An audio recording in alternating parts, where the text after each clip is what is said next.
Never seen a smile so big on my little old lady's face until I tell her I'm going fishing all weekend. Pack up all of my bait and I make plans for 7:45 and I swing around, pick up my date for the weekend. Some reason she seems to please when I'm leaving. There's something I'm missing when I'm gone fishing. When I'm gone fishing. When I'm gone fishing.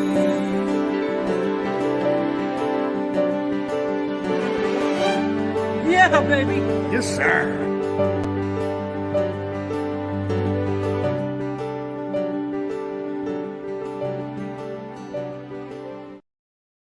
Good evening, all.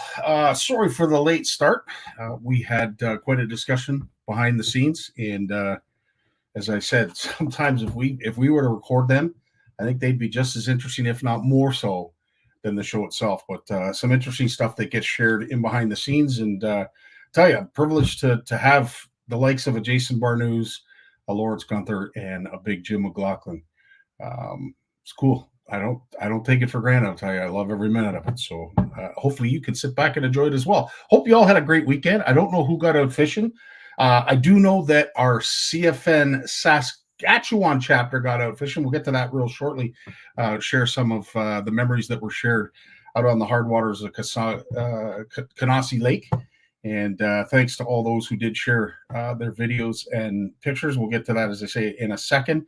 Some really cool things. And I want to be quick because we do have a jam-packed show. And as I said, there is lots going on in CFN land and, of course, in your lives as well. So we want to get to the point and get to it as quick as we can because, as I said, we have lots to discuss. How you doing, Mitch? Nice to see you. Sonia's in the house. Justin's here. Bob's here. Corey's here. Nice to see you. James, nice to see you as well. Lloyd's in the house, buddy. Sorry you got sick. Hopefully you're feeling better. Yeah, it was upsetting not seeing you a part of that group out on Canassie Lake, but needless to say, I know you wanted to be there, and I'm hoping you're feeling better in the meantime, dude. But nonetheless, it looked like a great time. Now, some really cool things going on in our community that perhaps you might not know. Something that has been going on for a number of years, and our good buddy Richard Elliott does this with some of the schools, and it's basically to engage kids, young people, young anglers. Perhaps maybe they're not anglers, maybe they don't even have an interest in fish. But what he does with the Lake Huron Fishing Club in association with Bruce Power is he brings in eggs. Usually they're brown trout, sometimes they're rainbows, sometimes they're even salmon. But he'll bring them in an incubator, and they have these classroom hatcheries that they do some incredible stuff. And as I said, I shared a video, and I'd like to share it again tonight. But a big shout out, thank you to Lake Huron Fishing Club and, of course, Bruce Power that helped sponsor this. Obviously, all the work is initially done by the group. They collect the eggs, and they start incubating them. Once these eggs get to the hatch point, this is what you see is young smolts that are absorbing their yolk sac. But at this stage, this is when they got delivered to that school. And there's our good buddy Richard with a bunch of very enthused classmates.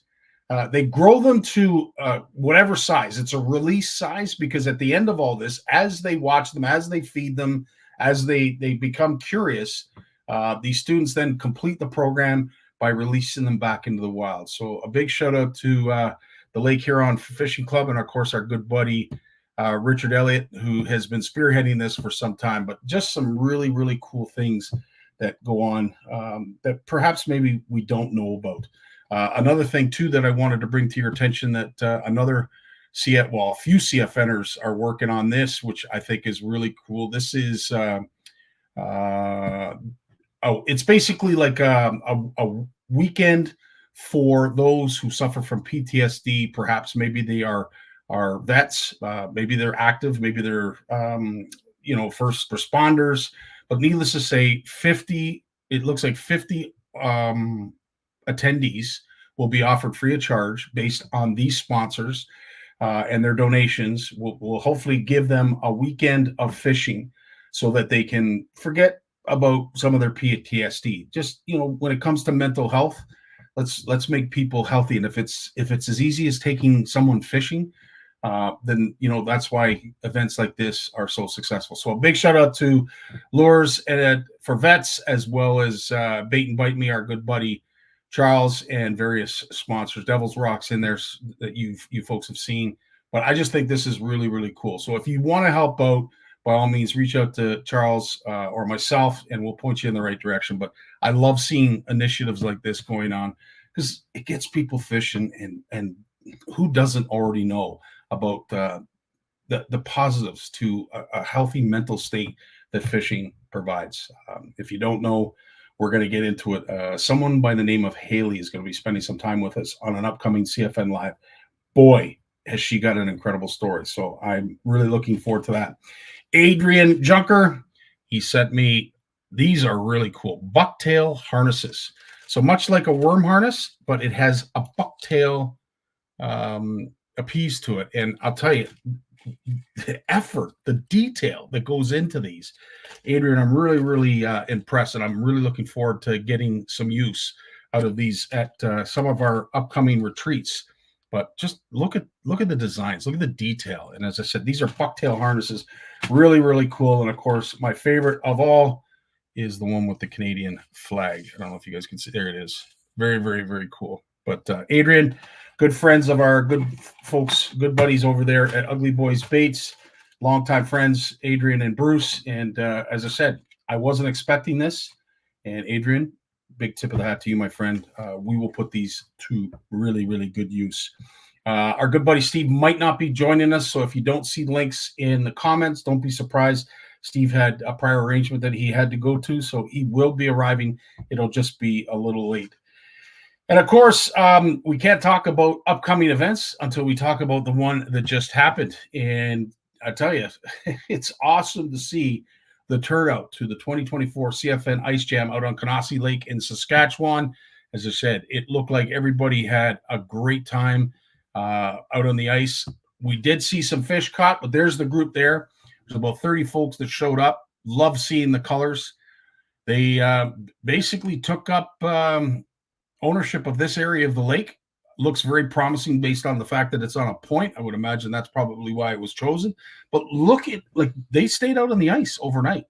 So you have cots, you have lounge chairs, you've got nice padded floors to keep the cold out and the heat in. But as I said, it was warm enough that folks were able to get out on the ice and not have to dress up like we typically do. There's a good buddy, Bill Landry. I thought this gentleman was Aquaman. I forget, is it Jeremy? I can't remember his name, but when I saw that picture, I'm like, holy smokes, that's Aquaman. But great group. This is the Lodge, and and you can see Bill's doing up some fish here. You're gonna hear the fish. Oh man, that looks incredible. But to Bill and, of course, young Jax, who's holding up an incredible person. Well done, son. Well done. What a beautiful fish that is. And I hope it tastes as delicious as it looked. But nice to see all the group out there. Gord with a nice walleye. Good for you, Gord. And that, of course, 2-day event came to an end, but it was a great time. And thanks to all who came out. And of course, Walter, Daryl, Lloyd, and anybody else who had a hand in getting this planned. Gord, I know you were influential with the food as well, but big shout out to all those who did attend that event out on Canarsie Lake, and of course Canarsie Lake Lodge for hosting it and putting up with our community. I'm sure it was a great time, but nonetheless, awesome job. So you know what, means the world to see that kind of stuff being done out in our community on behalf of our CFNers. Really, really cool. Anyway, some upcoming stuff. Of course, Dave Chong was with us talking about the Lake Simcoe Jumbo Throwdown that is currently going on right now. It ends on the 25th of February. And of course, this is if you want to get signed up. This is what Dave shared with us last week. Thanks, Dave, for coming out. But just something, if you are perhaps looking to do some hard water adventures and perhaps maybe get involved in a tournament, as we said last week, the unfortunate news we had to share, just because there's not enough ice that we consider passable, and it's more questionable than anything. This was a year that we had to pull the plug on the CFN Winter Fish Fest. It wasn't going to go because I wasn't going to be able to sleep at night knowing that you folks were out there. But again, thanks so much to those CFNers out on Canarsie who were on very, very thick ice and did it the right way. So we're very proud of them for that. Some other upcoming events, of course, this month coming February 16th to the 18th, we're going to be at the Spring Fishing and Boat Show Family Day weekend. We're looking forward to seeing you folks there. And Bob Azumi is going to be one of the speakers. So cool to see Bob back up on stage, giving us some 411 and what for. Looking forward to that. Right after that weekend, we're going to be with Big Jim at the Ottawa Boat and Outdoor Show. That's February 22nd to 25th. For all you CFNers that live in the Ottawa area, really looking forward to seeing you folks show up. We're going to be helping out Jim with the casting pond for the kids. We're going to have a small little OFC Nation booth as well, but needless to say, we'd love to see you out there. So please don't hesitate. Of course, if you haven't heard, this is going to be happening March 3rd. It is the Made in Canada Tackle Show and Tackle Swap Meet. We have a list of incredible vendors that have signed up that are going to be a part. This was going to be a CFN Appreciation Day, and what it has grown into is something incredible. And I want to thank Brad from Powell Castings and the Canadian Tackle Guild for putting a lot of this together. But needless to say, there's going to be lots of promotion upcoming. So logos, the individuals, the speakers, things to expect, food. There's a whole bunch of things here that are going to be available at this show. And we are going to start promoting ticket sales this coming week. And the reason for it is we're going to be doing early bird draws. The early bird draws are going to be anybody that wins will get $100 of show bucks. So for 4 weeks, we're going to be handing out $400 total of show bucks that have to be spent at the show. So if you're looking to come, interested in coming, haven't bought a ticket yet, make sure you do so because your name will be added to the list. And the quicker you get it done, the quicker you're eligible for those draws. We'll be doing the first draw next Monday. So stay tuned to that. And as I said, we're going to be announcing ticket sales and where to go to get tickets in the very near future. So stay tuned to that. And of course, right at March break, basically, Toronto Sportsman Show is going to be running March 14th to the 17th. We're going to be there at the Next Gen CFN booth for the Young Anglers events are going to be going on. There's going to be a video that I'm going to share on Friday that basically is a great description of what goes on at one of these events. And we're looking for volunteers. So reach out to myself, reach out to Stanley, Steve Shaw, anybody that's affiliated with the Next Gen Young Anglers events. These are 2 events, possibly 3 next year that are going to see some at-risk kids get an opportunity to wet a line, put some food in their stomach, and you know what? Have a great time. And of course, last but not least, when it comes to the show season, April 7th, CanCast, can't thank Kyle enough for the work that he does up there in Peterborough. This is a great event, great show, and I highly recommend anybody who has not been to go, because if you've been, you know why I'm saying this. It's a great show, some great vendors, great opportunities for some purchases, but needless to say, we would love to see you there. And of course, I am so pleased the 2024 CFN 6th annual retreat up at Horwood Lake Lodge is a go. And so much so that there's only one cabin. That's right, one cabin of 4. One cabin that sleeps 4 left. That's it. It's almost completely booked. So if you're interested in coming, do not delay.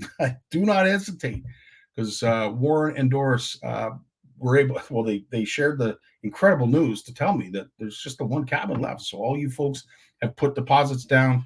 But if you are looking to come and spend a great time up at Horwood, as I said, we'll be doing a lot of promotion leading up to that event. But of course, that is going to be August 11th to the 17th.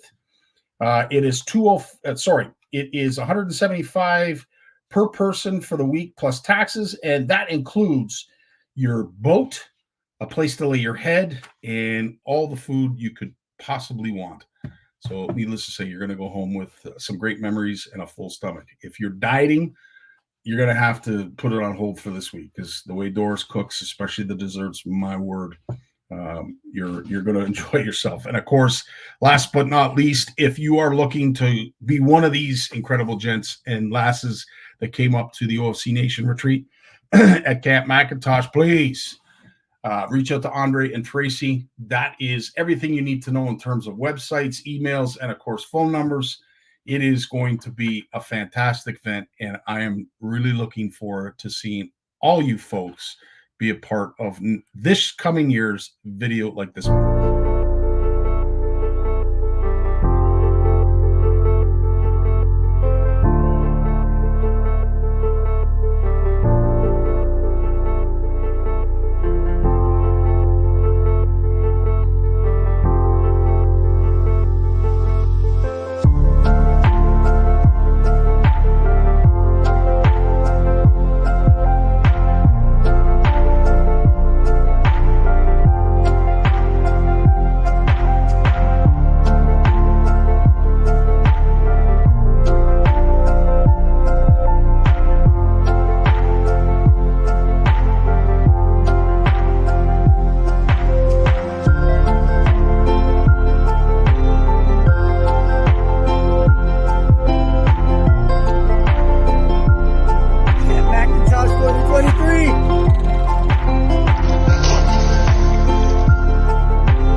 Looking forward to it. These are highlights of my summer, and for those who come up, it is also highlights for theirs. It's just, these are great times. You're around great people. You enjoy some great stories, some good laughs, some great food, and a few fishing tales. So for all those who are interested, by all means, please, that's all the information you need. Whatever deposits we can get paid out, we'll confirm your spot, and of course, make it a lot easier to promote, knowing that we've got a full house, half a house, 3/4 of a house, but a full house is what we are aiming for. We got Big Jim coming up next, but I wanted to share this. Greg Weatherall, he's part of the Elite Series, put this together, and of course, with a lot of the announcements that Shimano's making, these tick 3 boxes almost right off the bat, and I'd love to have Jim talk about it right after this.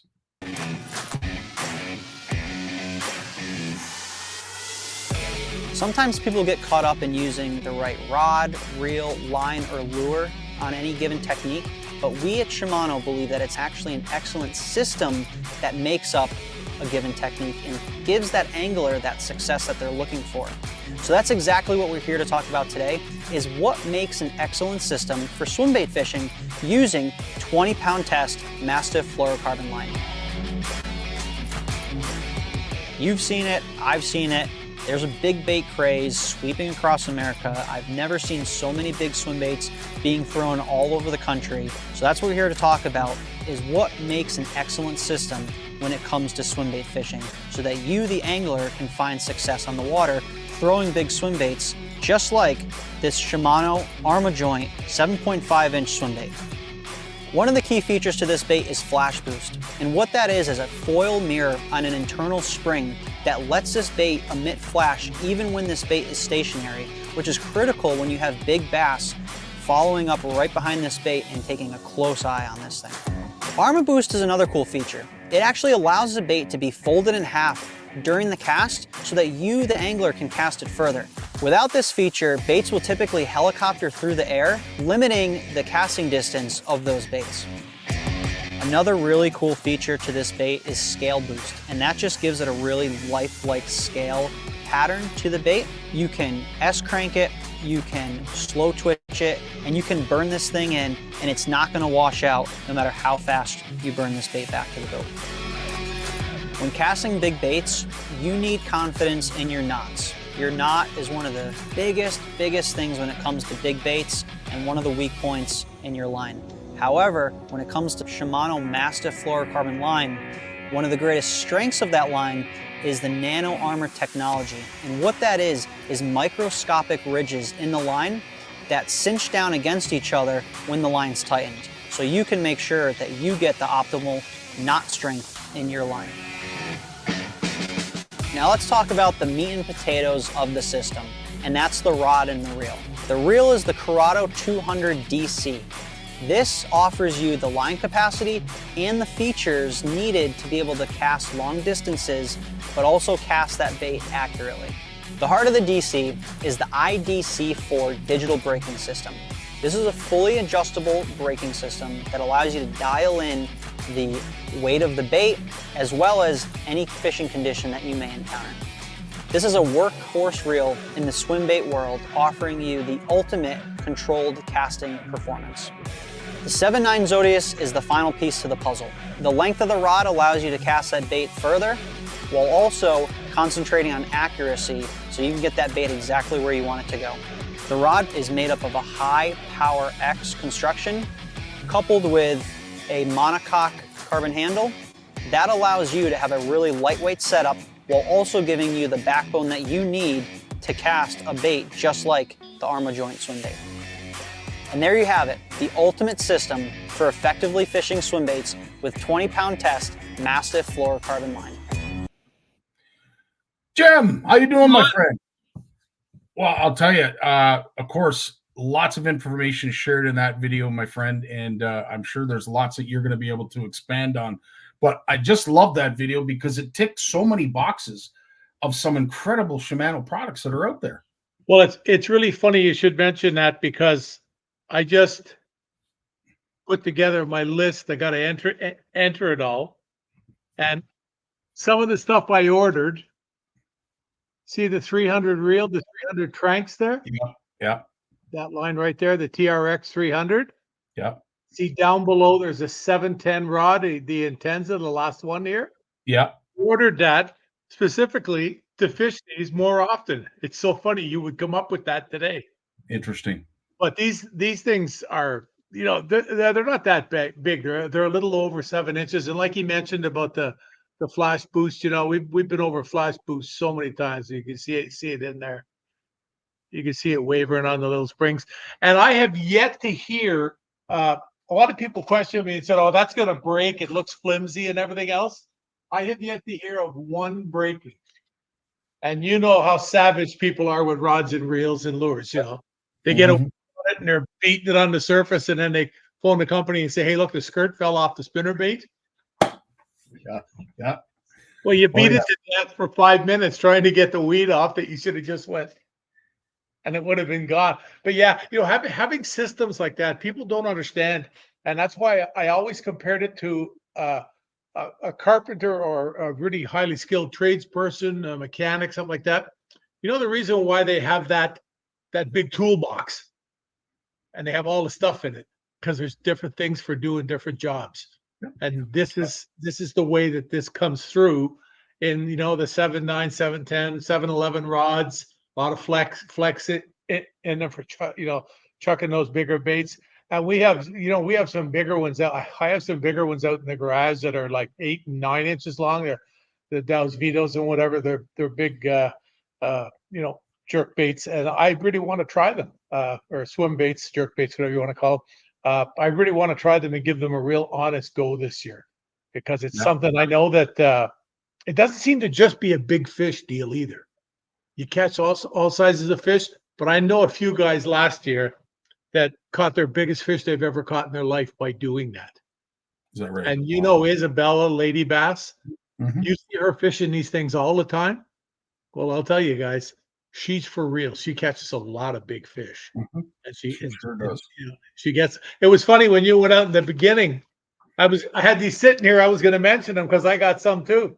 Oh, whoa. You see some of the detail, and again, for a tire for a number of years, as you have been, Jim, and you've produced some incredible bucktail jigs. I'm not sure how many harnesses you've done over the years, but you see the attention to detail that goes into these that Adrian puts together. And Well, I used to get people send me harnesses and ask me to tie hair on them. There you go. Okay, like to me, I didn't really make them, but the big thing about his is that they're on wire. Oh, right. Did you notice that? That Yes. to me is like that just sets it aside. Forget the fact that he's doing a really nice job with the tying and everything. It's really, really cool. And you know something else too. Clausen that's on here all the time. Justin, yeah.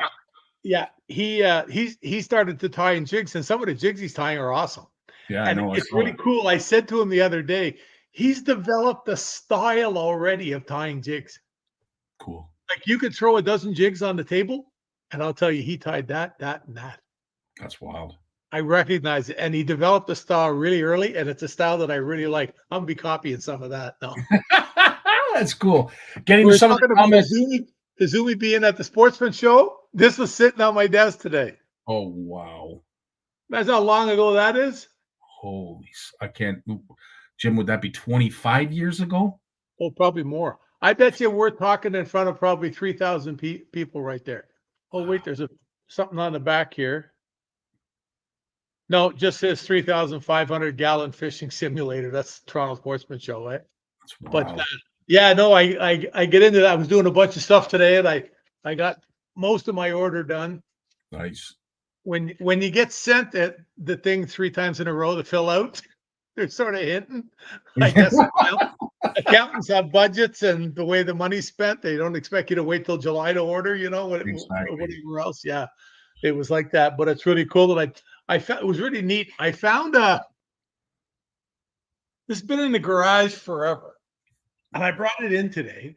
It's an old briefcase, and it has literally. There's got to be 40 packages like this of old photos. There's all old slides. Oh, wow. There's piles of them. So I'm going to get a look through this and see some of it. I already found some pretty good ones. And this one here's at least 25 years ago. Holy smokes. Look at the electric motor at the front. Wow. The old Evinrude. Yes. Yeah. Look what's in the fish's mouth. What are your hair jigs? A hair jig with a pork eel on the back. With a Mr. Judge pork. Like, I mean, hair was something I discovered. It's just the longest thing. It's just like it'll never go away. Hair catches fish, right? It's really, really cool. Yeah. Yeah, it was neat. I went in the garage today. I got to drop some lures off to a guy for a young lad started once he's going to have an ice fishing derby. I think he's down by Ingleside. I think he was. I'm not sure. Don't quote me on any of it. But the young lad, like his granddad called me. He said, "Big Jim, I met you once and whatever and that. And my grandson's going to do an ice fishing derby, and he wants to do it. So I'm going to be catch and release, and he wants to do it, and he wants to raise money for the food bank. Kid's 17 years old. Wow. Probably kind of a special kid. Well, he is a special kid. Yeah, so I told him I'd dig out a handful of lures because I've got a lot of Lucky Strike spoons. So I told him, I said, I'd dig out a couple of dozen for you, and I'll find his granddad's in Smith Falls. So I said, well, can I go to Ottawa every other week or whatever, and I'll drop them off to you. But I think that was really, really cool. So I was out in the garage. That's when I found the briefcase. That is so cool. So cool indeed, Jim. Yeah, as I said, that heart of yours is massive, and I hope it continues to beat for a number of years. You have some great news to share about this being your 41st year with Shimano. Yep. Unbelievable. Unbelievable. Thank you. We came up with that last week. I mean, I sort of think it's a done deal every time, but you never as know. we talked about before, joking, Yeah. Anybody can go out the door at any given time. But it's I said to Tammy tonight after dinner, I said, "This is awesome." And she looked at me. I said, I only have to live 9 more years to be at Shimano for 50 years. Well, let's hope So that's we my new goal in life. I don't want to catch a 9-pound largemouth in Canada. I want to catch I want to live 9 more years. That's awesome. Just to get to some of the comments, I often thought about when I saw the flash booths, how it would hold up to large fish. And Bill, I'm not sure how yours broke, but wow, you're the first one I've heard of. I was just going to say the exact same thing, Bill. You're the very first person. I've heard people that have lost them to big fish because for whatever reason. They get bit off, yeah. But I've never seen one break, so that's interesting. Were you beating it on the water when it broke?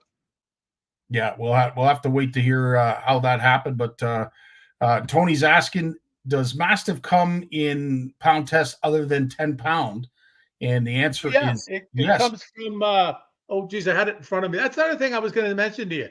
I got a copy, like a digital copy of the Shimano catalog to look at. And it's like 396 pages. Wow. Even I was looking at it and I'm thinking I had no concept of the salt water and just, like now with all the lures coming to North America, like almost 400 pages. Incredible. The stuff that's on there, like it's absolutely amazing. You just, being so focused in that scope that I'm in of, bass, walleye, pike, muskie, I don't think of all the other stuff, the saltwater stuff, ocean stuff, everything else. It's just pages and pages of it. Yeah, it comes in, it's, don't quote me. It's 4, 5, 8, 10, 12, 14. 25, I know. 25. No, 20 is the top. 20 is the top? Okay. Yeah, and then I think it's 16, 18, 20. I think it's every two pounds, but it's 4 and 5. Okay. And then it jumps from 5 to 8. And then maybe it jumps from 8 to 12. I'm not sure, but 10, 12, but it's every 2 pounds up to 20. I will say this: if you are having troubles finding it, Tony, it's not because Shimano's not producing it. It's flying off the shelves. Justin again. Yeah, they put it up on the wall, and he walks by 2 days later, and it's gone. Yeah, they're having a hard time keeping it on the shelves. Oh, plus, it's new, right? Yeah, that's exactly. And something else, and I say this honestly, it's good. Yes. Yeah, it's sure. I've used a lot of fluorocarbon over the years and a lot of monofilament, and this stuff is pretty cool. And I've never had the real trouble with fluorocarbon I see a lot of people have. Mm-hmm. I don't know why. Maybe it's just you're just more used to handling a rod and reel. It's not a problem. There's things I do that I think of, but I've never had the problems. But I've had like zero issues on a bait caster. And a couple of times in the fall when I was out just farting around, I got I had a couple of little tangles with fluorocarbon, but it was also at the end of November almost. And it's getting cold, and the north wind's blowing off the dock here. I'm trying to cast into the wind, and every once in a while you just have to give a little pull off the spool and start again, So, and of course, if I would flip the spool over by hand, I wouldn't have to worry about that. I know that does eliminate a bit of it. So yeah, true enough. Speaking of Justin, he's got a great question in regards to, I'm hoping this is a new reel that he's picked up. It's the SLX XT. He's asking, braid mono for multi-species option. I want to cast at everything. What would you suggest would be the best line? Well, you can use anything on it, obviously, except for lead core. How much lead core does that reel hold? 0.75 of a color. But it's if you're going to cast for everything, if you want it to be between braid or mono and not fluorocarbon, I'd recommend you probably 20, maybe 30-pound braid. And if you're going to fish really clear water, like in Lake Ontario or smallmouth or something, some kind of a mono fluorocarbon leader if you're going to do that. But if you're fishing for largemouths in creeks and around weeds and that, like right to the braid is good. You don't have to worry about it. Yeah. But you can use anything you want on the reel. Yeah, true enough. Bill is mentioning that it was a big northern that he caught that broke it. He said, I caught it, and then the next cast it sunk. But the lure probably broke. Yeah, I would say it's taken on What water. lure was it?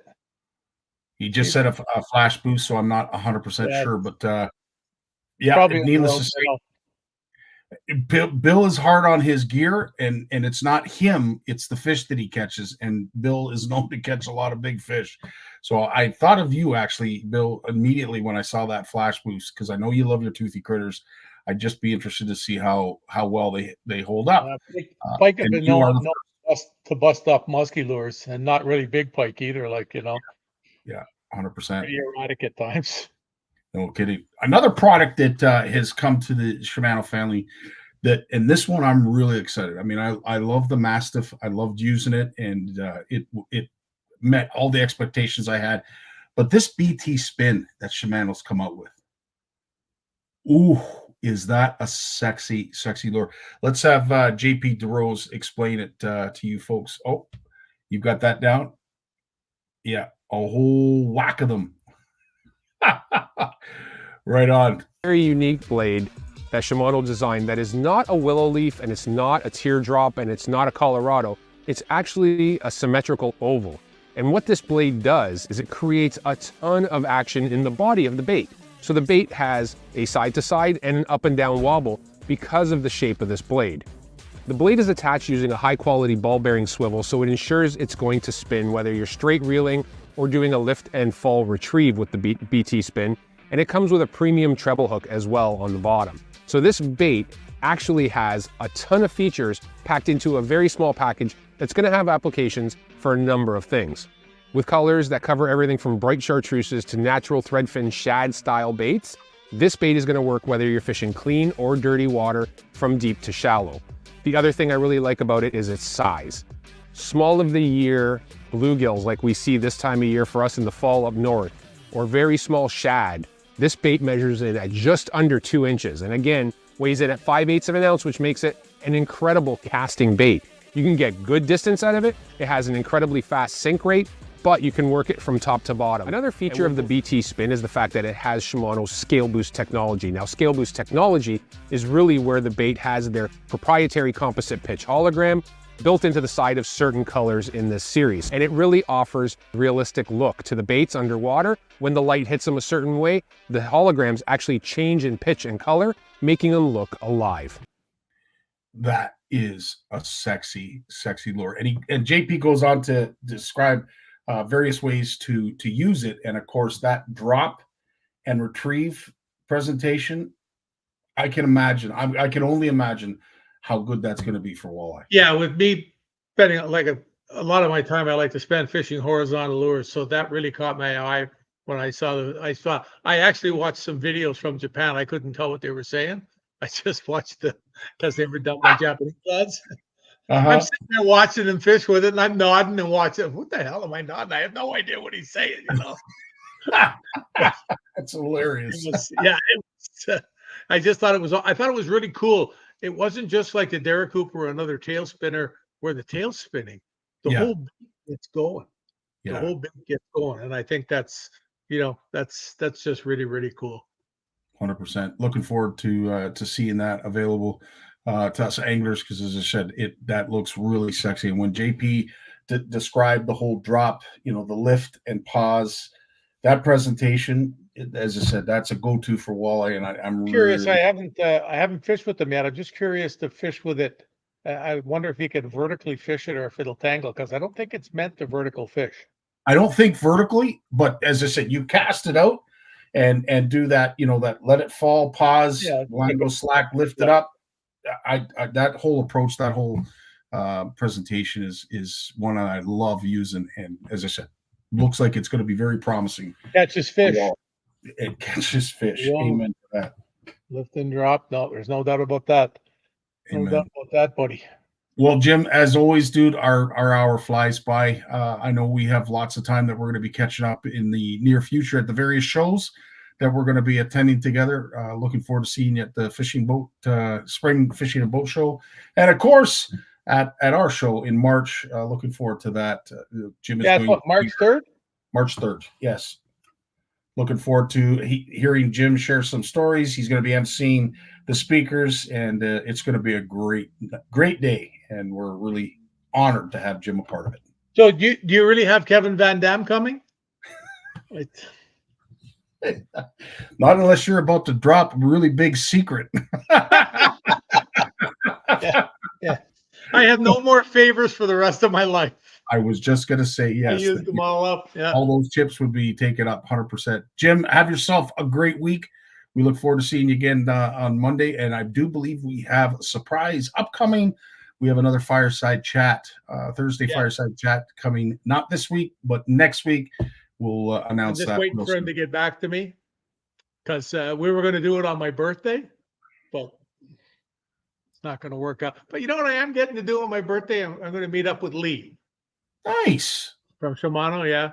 And him and I are like this. And like I often said that, I often tell people, I said, you want to see me turn into the old Big Jim? Mess with him. There you go. It would bring me and everything I could garner. Anybody bothered that boy. There you go. Loyalty in the industry. It is awesome to see. And of course, 41 years strong, buddy. Congratulations like on that. That you can't, as I said, you can't top that. That is 9 more to go. Unreal. We got Lawrence Gunther coming up next, right after. Be safe. You take care, Jim. When it comes to Canadian food, we've got your back with flavors like lemon pepper, beer batter, campfire barbecue, lemon pepper dill, garlic butter and chives, and crispy Cajun. We've got a mix for every meal.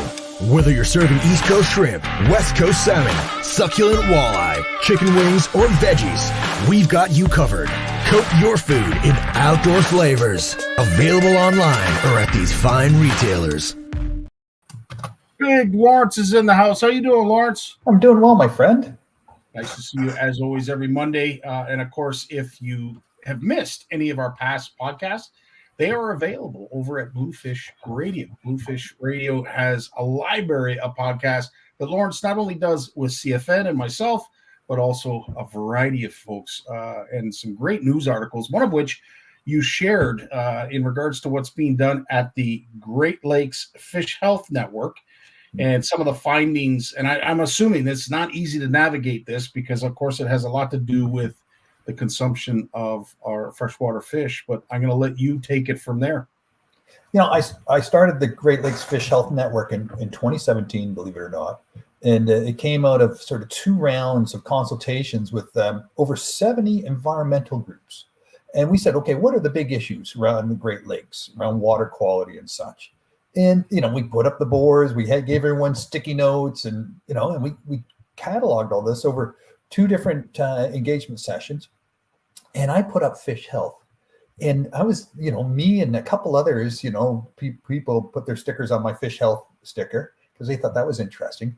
But there was a whole bunch of things, you know, that were well taken care of by some really powerful NGOs.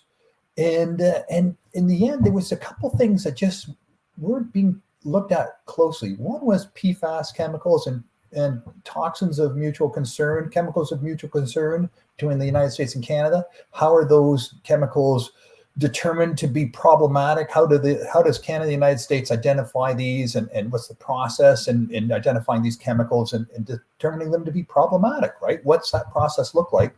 And the other one was fish health.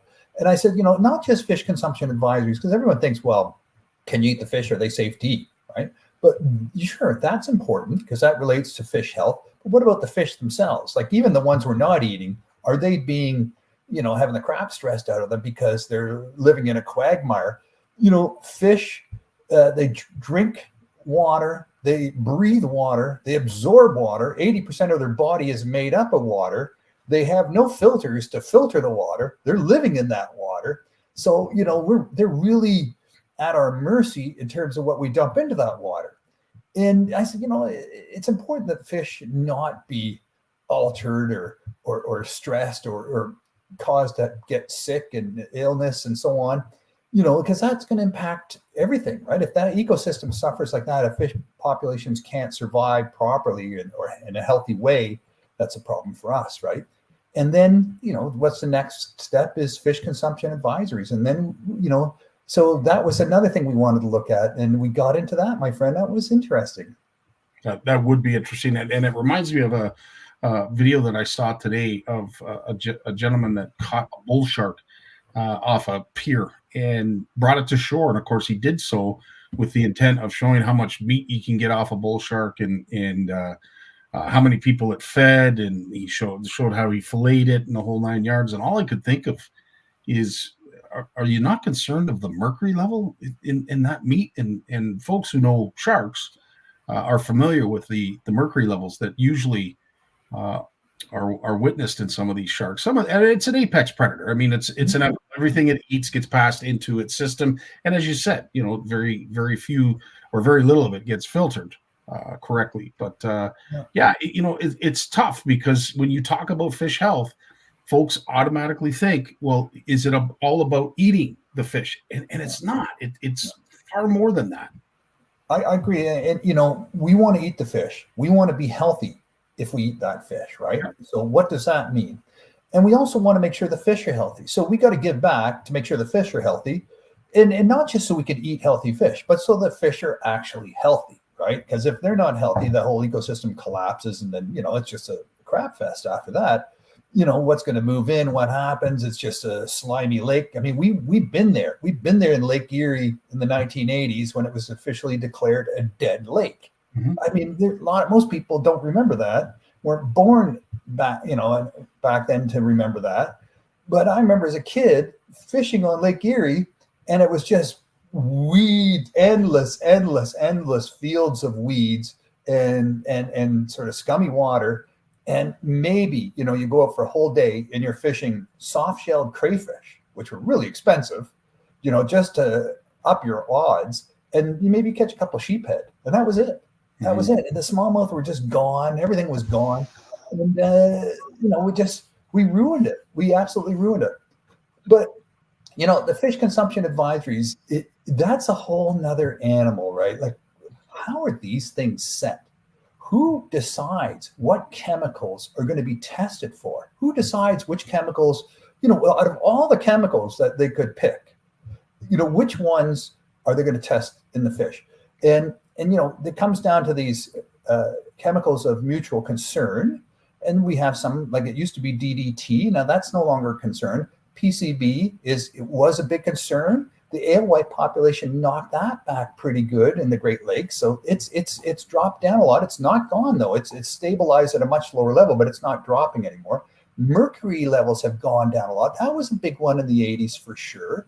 Mercury but now we have PFAS chemicals and microplastics and PFAS chemicals. There can be over 2,000 of those. So do we have to look at each one of those types of PFAS chemicals? This is the stuff that they put in, things like stain resistant, fire retardant, non-stick pans, all that stuff that's never meant to wear off when it gets wet. It just stays in your clothing. So your pants and your shirt or jacket stays waterproof. It stays on your pan, so your pan never gets sticky. It puts out a fire, and it just smothers the fire and it doesn't burn off. These are really, what they call forever chemicals, and we're producing them at a quite an astonishing rate, but they just don't break down. And that's the problem, right? They take a long time to break down. And in the meantime, we're consuming them and we're finding out that really there's not a whole lot of safe levels of those chemicals to consume. So what we did is we looked at, we wanted to pick an area where we had multiple jurisdictions looking at the same fish, the same fishers, and the same sort of chemicals in the area that we knew about. So we picked the upper St. Lawrence River. We had the Mohawks of Akwesasne there, and First Nations communities there. We had New York State, we had Quebec, and we had Ontario. So there's 4 different jurisdictions that are testing, exploring, setting standards, giving advice to people who catch and eat fish. And keep in mind, I'm not talking about people who fish commercially and export those fish to markets overseas or across borders. They're governed by a Canadian Food Inspection Agency on Canada's side, and they go by a wholly another set of rules. Mm-hmm. And those rules may or may not have anything in relation to the rules being used, to the guidelines being used by the scientists that are setting fish consumption advisories. So what we are allowed to eat or advised as safe to eat may not be what CFIA is saying is safe to eat for commercial fishers who are catching these fish and selling them. Okay, that's interesting. No relationship there. Interesting. Now, I have to ask the obvious question: when it comes to the stakeholders that are invested in this initiative, are we finding different conclusions? Are the Americans saying something different than, say, we're saying on this side of the border? Well, let's look at this. I got some numbers here.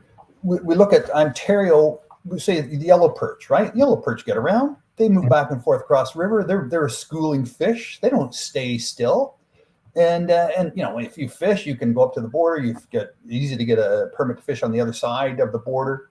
But you know, the fish get around, the chemicals get around, the water's moving, so everything's mixing. You know, really, there's no border when it comes to the fish and the chemicals. It's all just, you know, the water and the fish, and it's all the same. So then you have the people who fish are also catching the same fish with the same chemicals in it. But in Ontario, we look at yellow perch in the upper St. Lawrence River, and we say hang on, let me get the numbers here.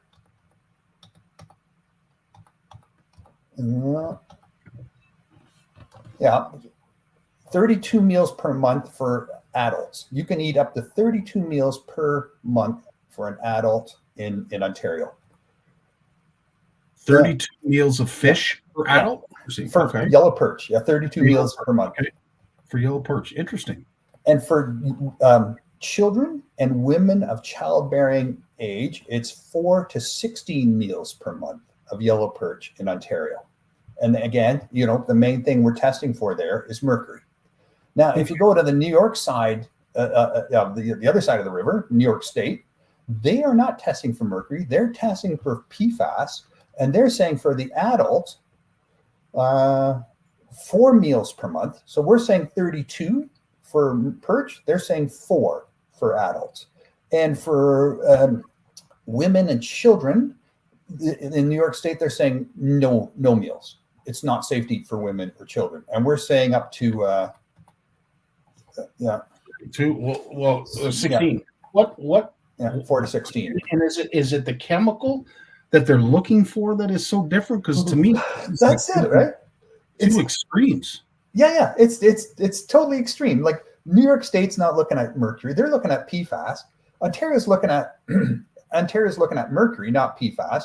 Now that's for there. You can go to other. If you look at the rest of the Great Lakes, Ontario's doing a lot of testing around PFAS. Actually, more when you add it all up, we're doing more PFAS testing in different areas of the Great Lakes than they are in the United States. Okay. But in this case, it's you've got these two radically different results, right, being generated and advice. So who do you believe? Like if you're an angler, who do you believe? Because you know people from the States. Everyone knows. Everyone's talking to each other. You know, who do you believe? Whose advice do you follow? You know, like you talk to someone in America, you know, in the water, and they're saying you're going to eat that, and you're going to say, and you're saying from Ontario, you're not going to eat that. You know, like it's incongruous that we have this huge sort of disparity in how we eat it. Now, here's another thing. Okay, so you know, it's one thing to go catch perch and have fun. And it's another thing if you're food insecure. So if you lost your job and you're looking to feed your family, you might think, okay, I'm going to push this to the limit, right? You're going to push this to the limit. If you're not food insecure and you're just going for fun, fishing for fun, and you maybe have 1 meal a year, you're not so worried about it, right? So there is a big difference there. Who's getting the worst of it?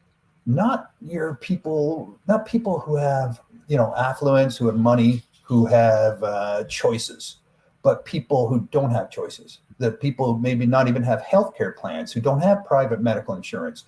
You know, in the States, that's a huge thing, right? Or don't even have maybe a doctor and can't afford to get extra tests for the different types of toxic poisoning. If it's not being, you know, called for by your doctor, you can't just go get those tests. The other people that these consumption advisories aren't necessarily considering is what are you eating? And some people say, well, if you don't eat the back meat and you don't eat the belly meat where the fat is, and that's where sort of the chemicals are sort of piling up in the fatty tissue. If you cut the fatty tissue and just eat the lean meat, you're okay. Not the case with perch, apparently. Perch, it doesn't matter. It's in all of it the same. Fat, no fat, it's everywhere. It's the same level of these toxins throughout the fish. So there's no difference there. But, in some cases it is. It depends on the chemical. And then you look at the type of diet. Like we eat fillets. Most of us on the call today are fillet eaters. But if you look at indigenous people, they throw a lot of the whole fish into the pot.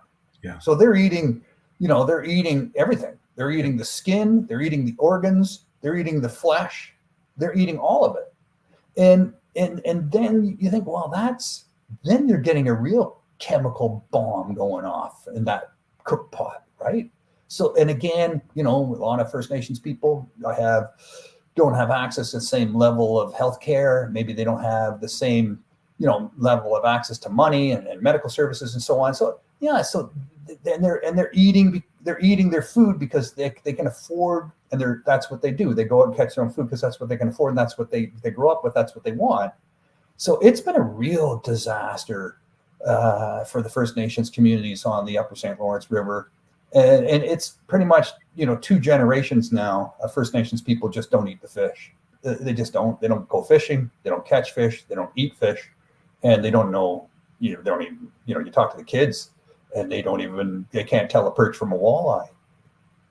Okay, that's a whole nother topic and very troubling to me, because if anybody should be able to give us a dissection on fish, I would imagine would be our First Nations. They've been surrounded by these all their lives, and with the traditions and the stories and the information that's passed down from the elders.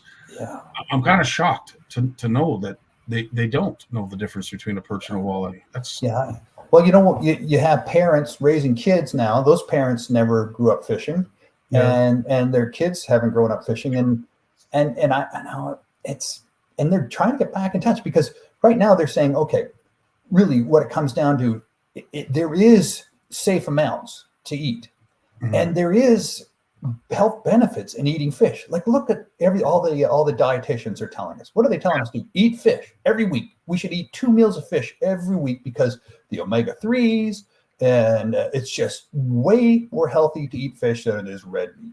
Like, if you want to live and not have heart attacks and problems with your arteries, fish is the way to go. And your brain even, there's a lot of health benefits associated with fish. So they're telling us to eat fish.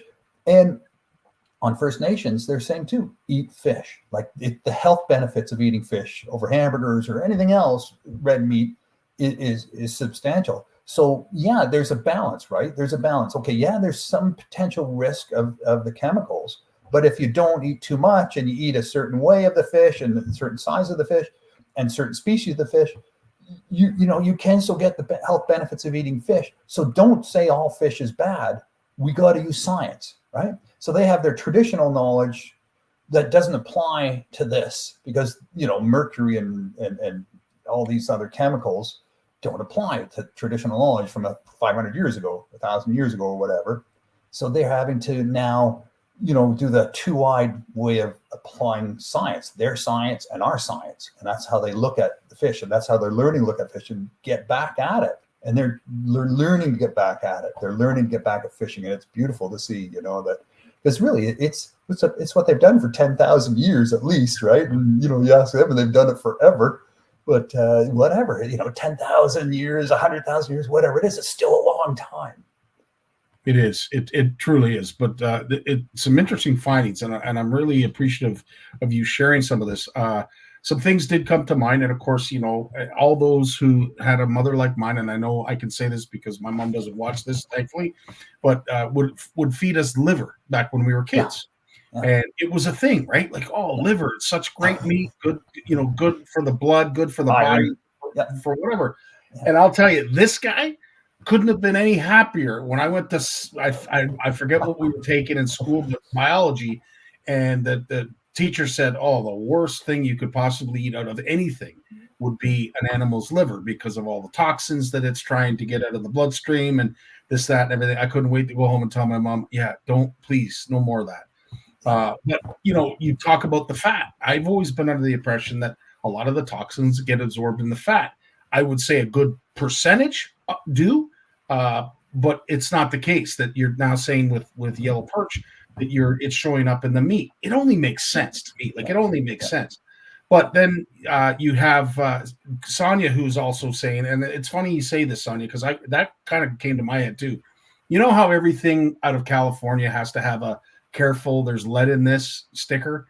Whether it does or it doesn't, it seems like anything coming out of California has, that warning label about lead products or lead subsidiaries inside a product that we have to be concerned about, blah, blah, blah. Is this perhaps maybe, to your point, that there aren't a lot of doctors or maybe enough doctors going around? Folks have to pay for their health care over on that side. So are they being extra vigilant in informing the anglers of everything that they could be exposed to in hopes that, they're not going to be liable for anything in the future? I talked to a lawyer about this question at the Canadian Environmental Law Association. I said, look, is there a duty to inform? And they said, well, companies have a duty to inform what's in their product, but does the government have a duty to inform of, what you're eating? Is there a legal requirement for them to say, hey, if you're going to go out there and hunt and fish and forage, here's our advice and you need to know this and we're obliged to tell you this, he thinks not. He thinks there's no duty to inform.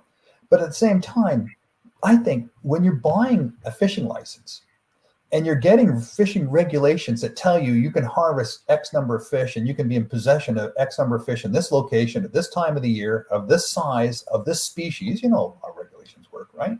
Yeah. Why aren't they telling us to, but by the way, and it would be so easy to do, they know, just with you can punch in your location and say, what's safe to eat here? In terms of, I'm fishing in this location, what can I catch? What's in season, what's the slot size, and what's safe to consume? What are the fish consumption advisories? That to me, they should go hand in hand, right? We're being licensed like commercial fishers. Why aren't we being given advice on fish consumption at the same time when they're telling us we can catch and eat this many fish and possess this many fish of this species at this time, blah, blah, blah. Why aren't we told at the same time about the fish consumption advisories? To me, lawyers can say one thing, which is why you never go to lawyers unless you really have to, but because they'll never tell you the answer you need to hear, right? They'll always make it more confusing. Yeah. But to me, it's just logical. The Ontario government's doing both. They're setting the regulations and they're doing the consumption advisory research. And it would be so easy to publish the two things together. Now, another group I work with quite closely, the Toxic Free Great Lakes Network, they just published a report. They got a contract to go out and talk to vulnerable communities, like people, for Indigenous, low income, people who don't read or speak English or French, and ask them, what do you know about fish consumption advisories and about the safety of the water and the fish and so on. And there was a huge lack of knowledge about any of this stuff, right? Like very, very little understanding and awareness of many of these types of issues. And people were saying, well, I just know it's dangerous, or I don't know it's dangerous, but it's either black or white. Like, don't eat it, don't eat any of it, it's all dangerous, or, it's fine, it's fine, it's fine.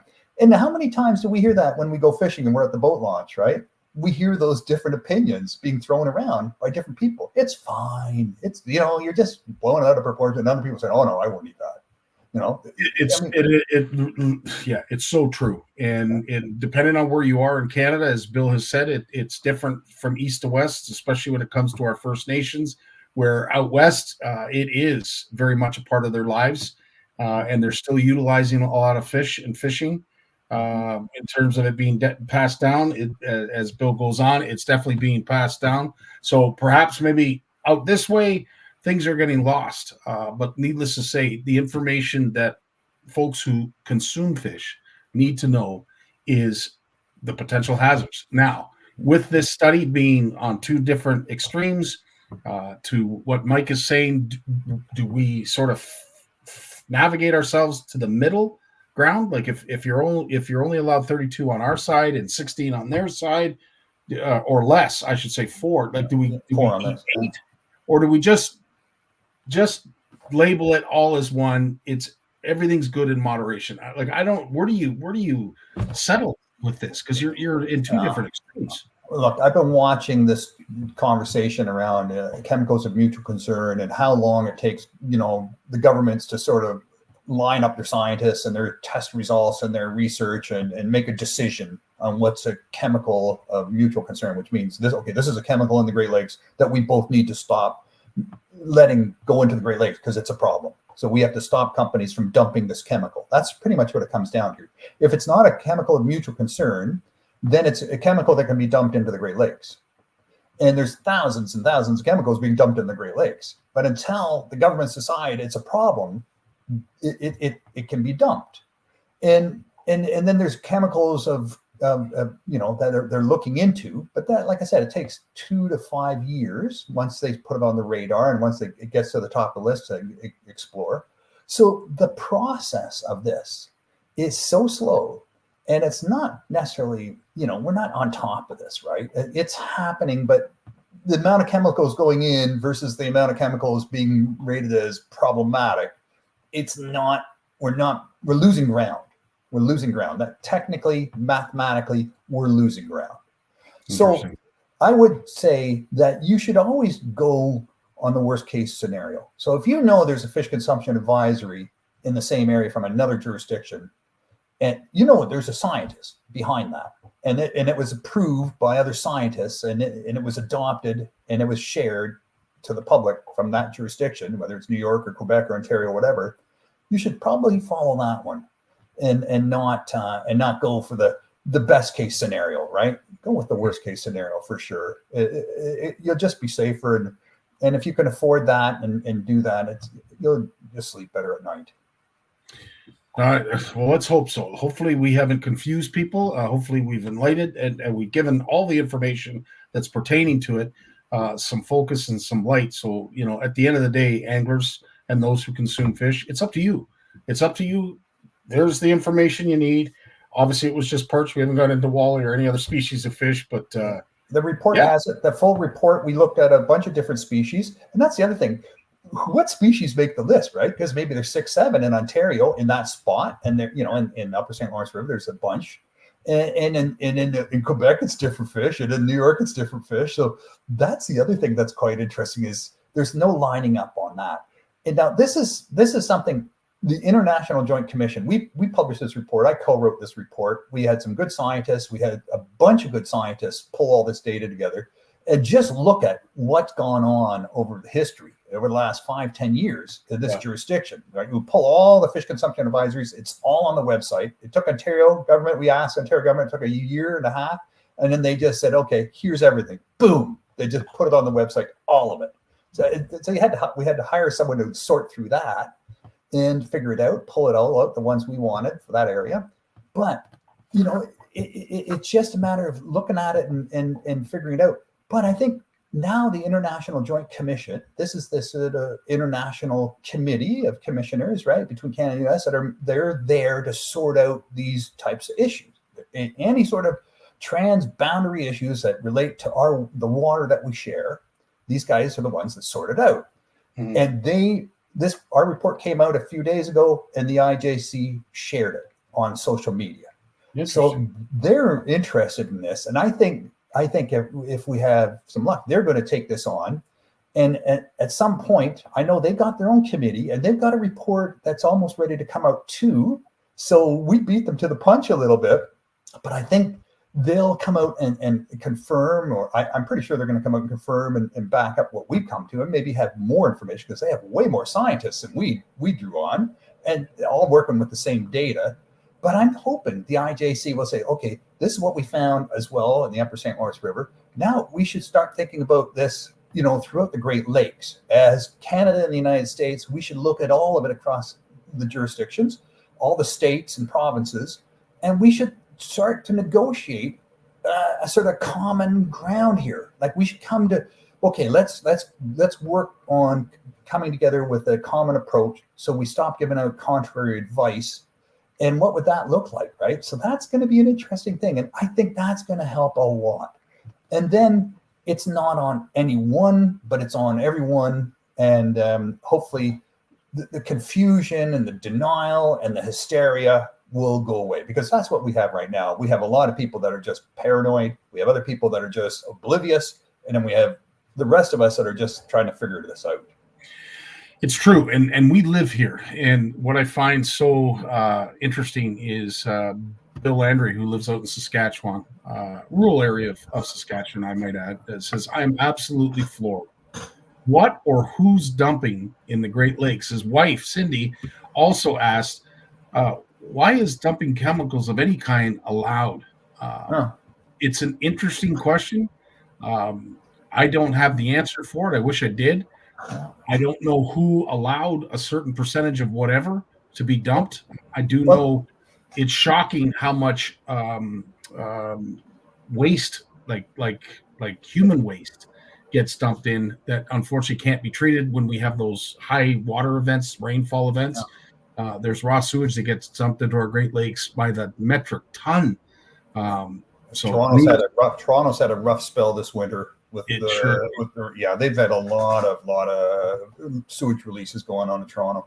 But this question about how is it getting dumped, if you look at a sewage treatment facility in a city, like a big city, probably like over half of the sewage water, the wastewater that's being treated, is coming from industrial / commercial type operations. Mm-hmm. So this isn't just stuff where, showering and cooking and washing and bathing and peeing and pooping. This is stuff that's coming out of factories too, right? Yeah.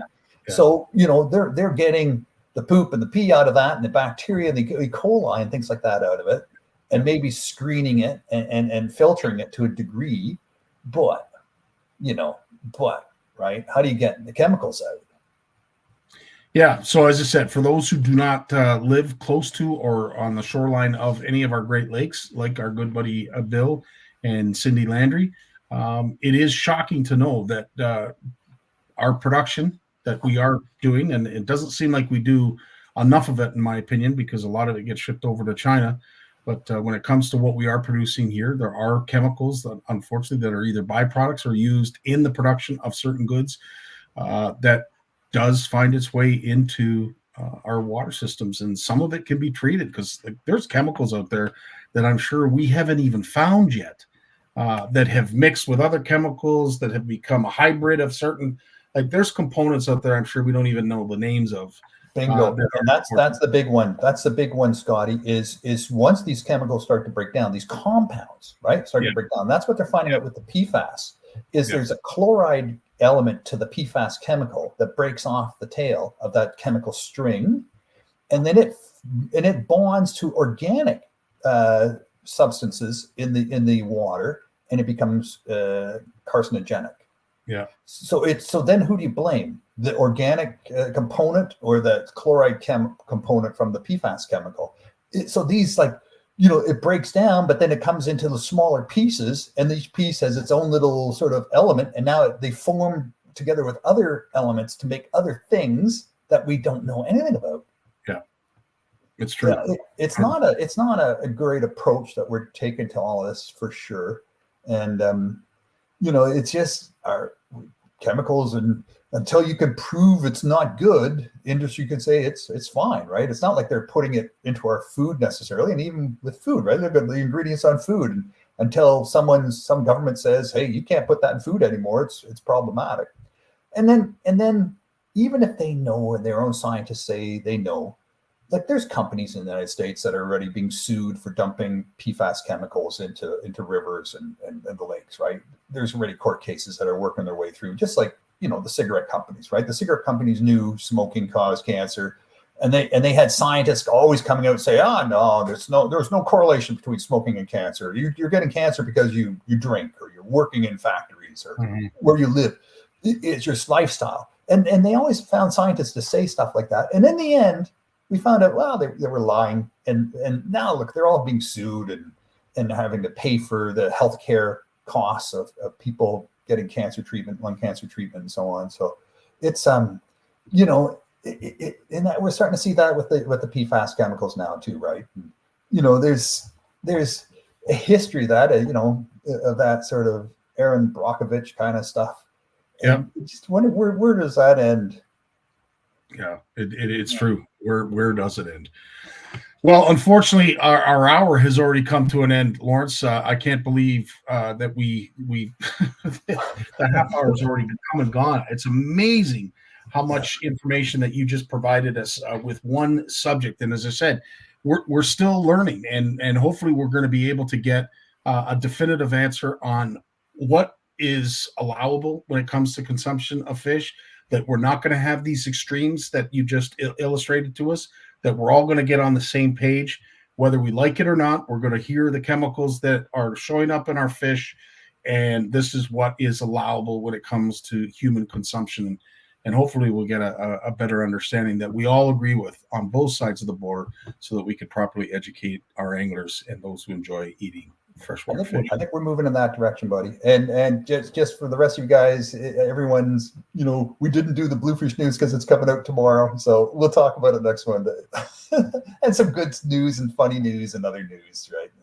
Awesome. Look forward to it as always, Lawrence. But thanks again, dude, for what you do, the information that you gather for us, and the fact that you are a director in some, I would say, very high profile and necessary stakeholder meetings, like you just mentioned, because having the proper voice at the table is part and parcel of the problem, or at least finding a solution to the problem. Well, in 2017, fish health and fish consumption advisories, when I'm talking to all these environmental non-government organizations, they're going, what?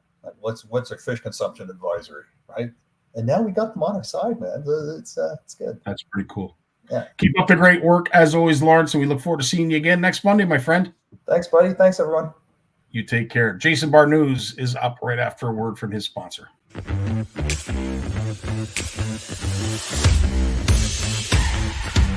The Finisher is one of the most unique baits I've ever seen. This bait is designed to fish for forward-facing sonar, and you work it with quick, snappy strokes of the rod tip on the semi-slack line to give it a nice side-to-side action. The lateral movement is insane. It may go right twice, then left, then up, then down. I mean, it's all over the place. Not only can you cast it out in front of the boat and fish it back towards you, you can also fish it vertically, so it allows you to change on the fly. The thing that I really like about this bait is some of these fish are suspended. We might be in 30 to 35 feet of water. These fish might be 10 feet off the bottom. And this thing sinks a little bit slower than your typical real heavy glide baits. But what it allows you to do is keep the bait above those suspended fish. You see a fish on your sonar and it might be out there 80, 90, 100 feet. This thing casts like a little bullet. It also gets down to the fish very fast because it tends to tilt nose down and it sinks. I can keep it down there in the strike zone and work it side to side, super aggressive. Man, it generates a bunch of bites. It really is amazing at getting fish to react that you would not catch otherwise. Jason Barnucz is in the house. How you doing, Jay? Good, man. What's happening, Scotty? When I see that video, and I know we shared it last week, but I'm going to continue to share it, and just because I like the action of that bait. But, we talked about a lot of the stuff that's coming out from Shimano, not to mention Berkeley, but a lot of other incredible tackle designers and producers as well. It's almost becoming unfair to the fish. Yeah, some of the advancements that are coming out, like, geez, I can't think of too many right now, but like, this whole forward-facing sonar kick, there's always something. I guess what I'm trying to say, Scotty. There's always a new trick out there that will help anglers catch more fish, whether it's a new line, new hook, new lure. I was listening to a podcast today about that, and what was interesting was the twist that the angler was Russ Lane, and it was the Bass Talk Live podcast, and Matt Pangrak asked him a question and said, Russ, what do you think has been the biggest change, in angling? And Russ said, he goes, it used to be an angler would find something unique, whether it be a pattern or it could be a lure, that would give that angler an edge for a day or two, and then the other anglers would catch on, or maybe an event or two. And they started talking about like the Alabama rig, how Paul Elias had that famous catch. Oh my gosh, going on 15 years ago now, and he won that big tournament on Guntersville, and then it turned into this. Actually, it turned into a negative because they took away the Alabama rig. But what Russ was getting at was now with the new technology, it's not about finding that secret lure or that secret it's about the secret location. It's about being able to find fish now, and part of that comes from the new forward-facing sonar sort of craze. But just, I think electronics in general allows us to find fish, Scotty, much better. And we've learned to put our rods down and spend time planning around. So I guess the question I always ask my angling buddies is too, I'll say, what do you want to do? Do you want to spend 8-12 hours today? Because that's a typical fishing day, I guess, in this house. Do you want to spend your 8 or 12 hours, fishing and maybe you'll catch fish? Or do you want to spend a good chunk of your day looking for fish? But then you might find the mother lode. And I think that's what Russ Lane was getting at. And I think that's what we're seeing with forward-facing sonar. The new baits, are cool, and they'll probably catch more fish, but they're being developed to help us fish better with new technology. And it's not just Berkley's got great new baits coming out, but all the companies do. They're all following this trend. And this is where we are right now. Do I own a forward-facing sonar unit? No, I don't own one yet. Like, that price point's just a little too dear for me. And probably because thinking about what we do here, I don't know if I could just buy one, because I'd have another angler in this house that'd be pretty ticked off if he didn't have one. So I'm a gotta have two or none kind of deal, right? So yeah, it's a predicament I don't wish upon any parent that has a child that takes on an interest in a sport, because there's very few sports that are cheap to play and enjoy anymore. But fishing, you'd like to think that it's going to remain simple, grassroots in its approach, and it can. But if you're going to be good at it, if you're going to be someone like Trevor, if you're going to be someone like Owen that is not only enjoying fishing but looking to achieve something with fishing, you got to keep up with the times. You got to keep up with the technology, and unfortunately, right now there is that imbalance of, can I afford it? Is it worth it? Do I really need it? There's a struggle. The struggle is real. I'm a victim of my own problems, right? Like, I don't have to make it that complicated. I just choose to.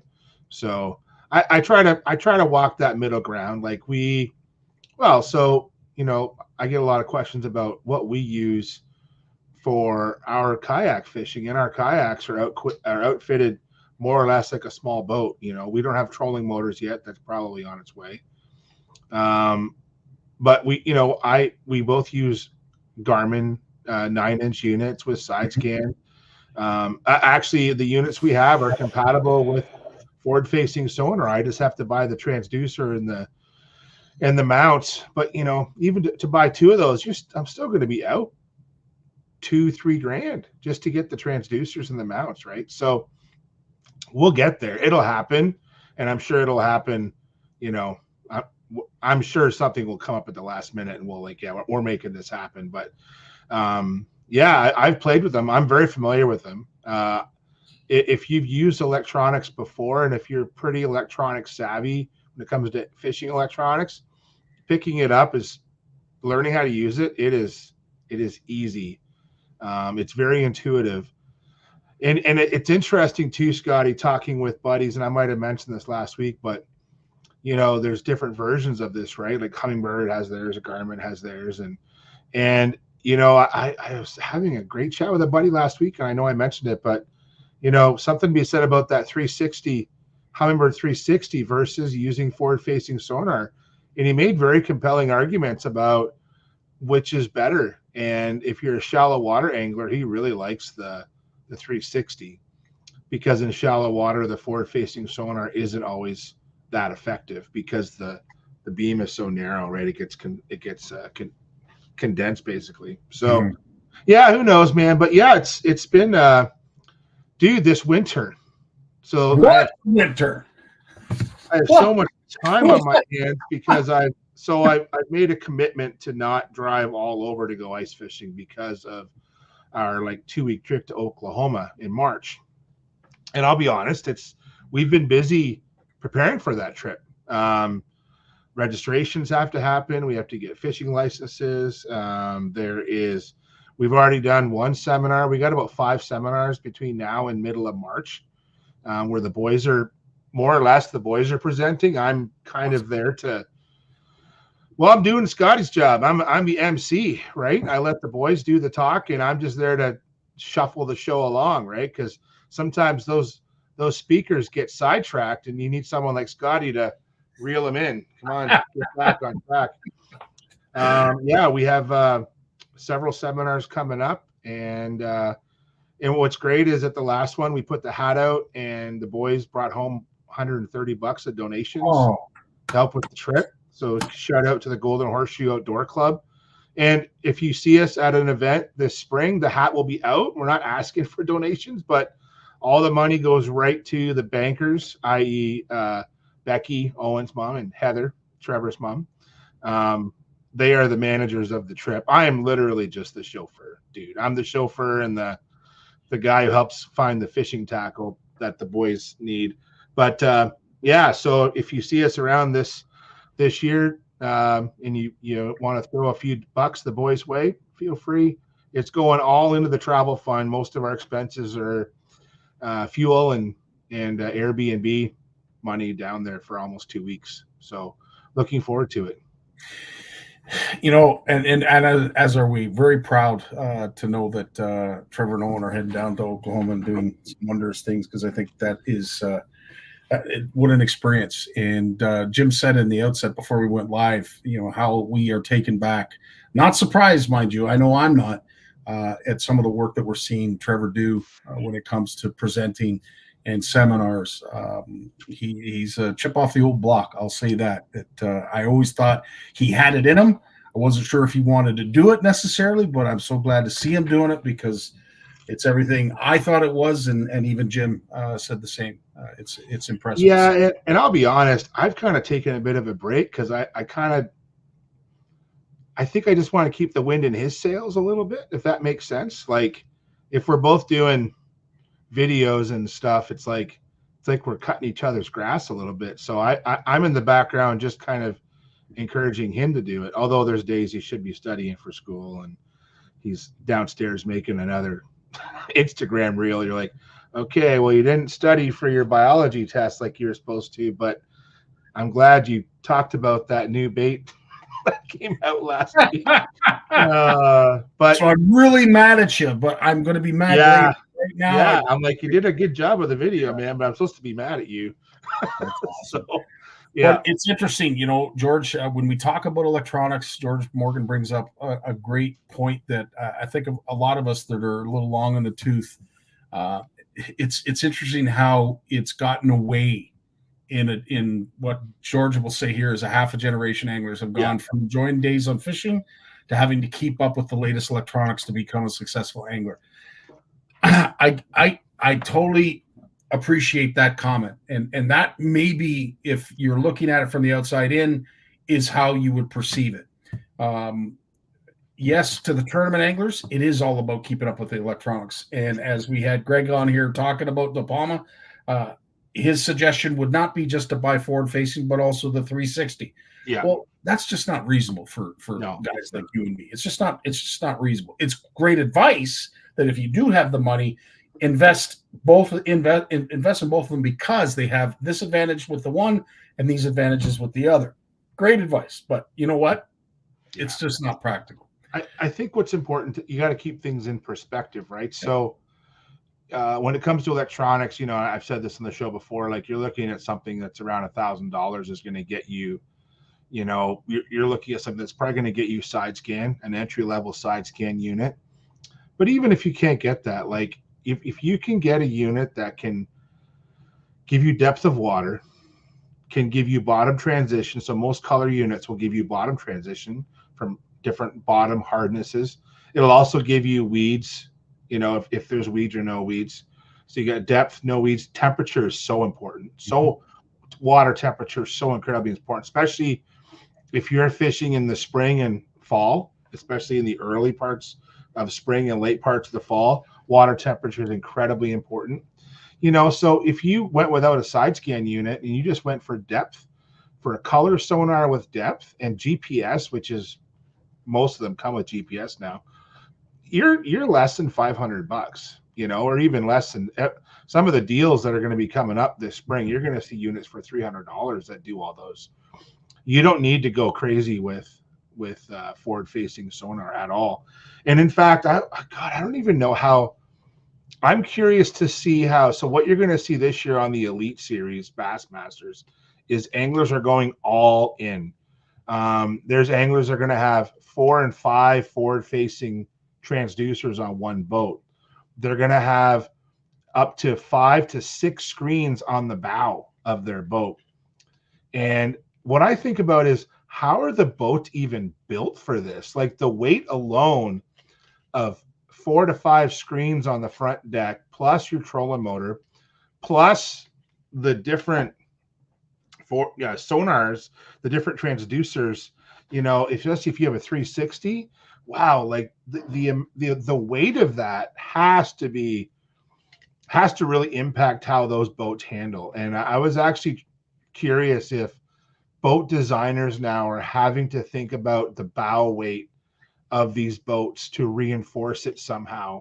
It's incredible. And because what's happening now is, Scotty, everyone's all in with technology now. So you saw a bunch of anglers last year, and I think this is in their head a little bit, but you saw a bunch of anglers last year think that they got beat by electronics. So what they've done is they're like, well, we're all in. We're all in. We are buying everything that we can possibly not even afford. We're just buying it. We have to have it, right? And I'm curious how all that goes down, because I was reading some stats. If you read some stats that were sent to who had those stats? Ken Duke had those stats, and Ken Duke is like the keeper of all bass fishing history and trivia. And if you guys Google up Ken Duke Big Bass Podcast, they do a weekly show, him and Brian the Carpenter. Brian's from Mike Iaconelli's podcast. Brian's like the MC, and Ken's more or less like the MC too. Like Brian and Ken are kind of co-hosting, and what's cool about their show is that they don't even know, so they don't tell you who's coming on. And the 3 guests or 4 guests that come on don't know who's coming on. Oh, and there's been some real interesting dynamics happening. Like they had Ben Milliken on with Randy Blockett, who are at each other all the time on social media, and they didn't know they were going to be on. And there was some cute little segments that were cut out and promoted. But Ken's show talks about bass history and talks about catch rates.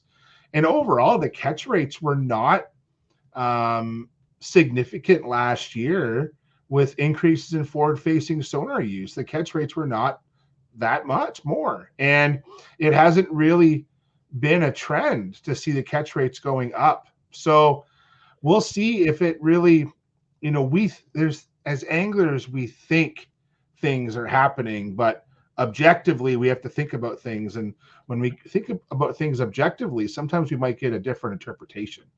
And 100%. we're too subjective as anglers, but really we got to be more objective.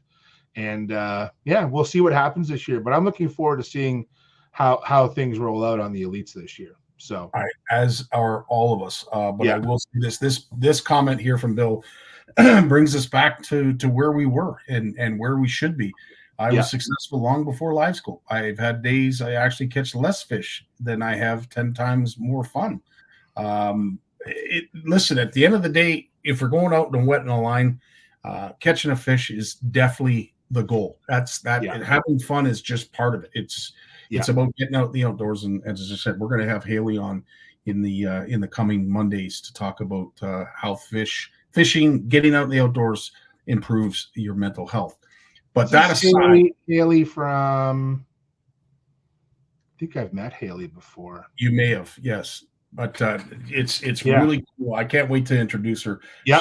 She's got a wicked story, one that's very hard to listen and process, that someone this wonderful had to go through a gauntlet, as you said, of horrific events. But needless to say, she has seen the trend towards getting outside, getting out in the outdoors, fishing, because her two boys love fishing, and the benefits that that she has seen directly affect her children. One of which who is high functioning, just a high energy kid. I don't want to label him. It's not important, but he's high functional, high maintenance, and when he gets a fishing rod in his hand, he is easy to deal with.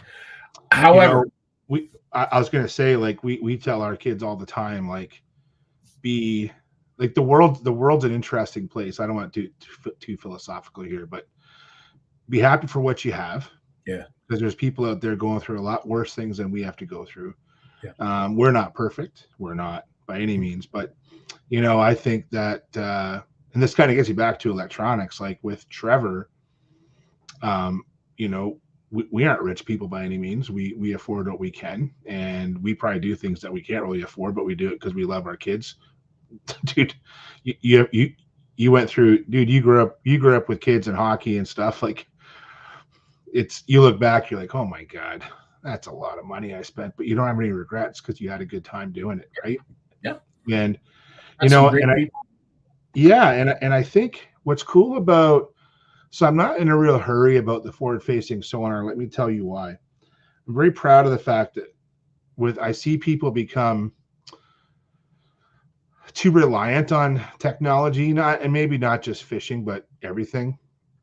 And I'm very proud that Trevor and his buddies, his diehard friends like Owen, they're not reliant on technology. They know how to use it, but that's not the only way. They know how to catch fish just fine without it, right? So I think that they want the toys, but they don't need the toys. I can take them to, dude, like, some of the most fun we had last year was, so we didn't do the fish off last year because we couldn't commit because of time. So, but what we did though is we still had, like, we called them fish off weekends. Like, Trevor and I and Owen would go out, and it's in that dead period. Not dead period, but there's that lull between trout opener and bass opener in Southern Ontario. That's like where almost you don't know what to fish for. I shouldn't say dead. That sounds bad. Like, you're like, oh, you want to go for red horse? Do you want to go for channel cats? Do you want to go for gar? And you don't know what to fish for.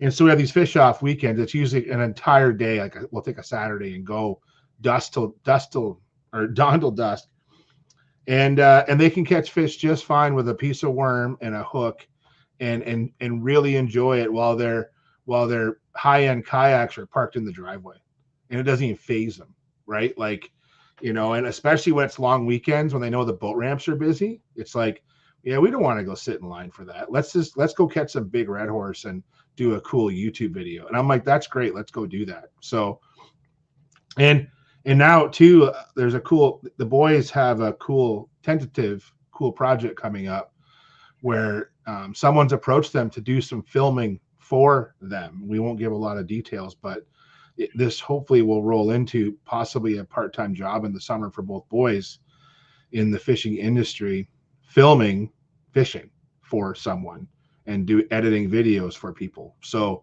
we'll see how that goes. And now that's a commitment because those two turkeys, well, Trevor doesn't drive yet. Owen just started driving, and it's a huge time involvement because it means I'll have to drive them, or Heather or Becky.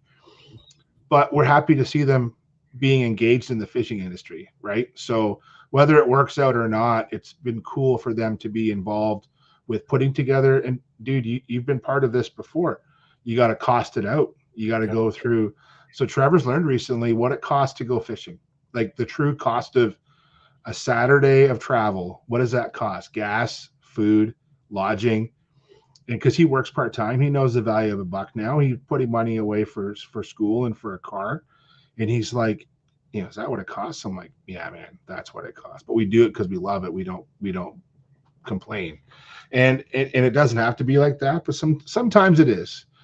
Sometimes it's not. But sometimes if you want to go on an adventure for a kayaking trip for 5 days to Stony Lake, that's not cheap.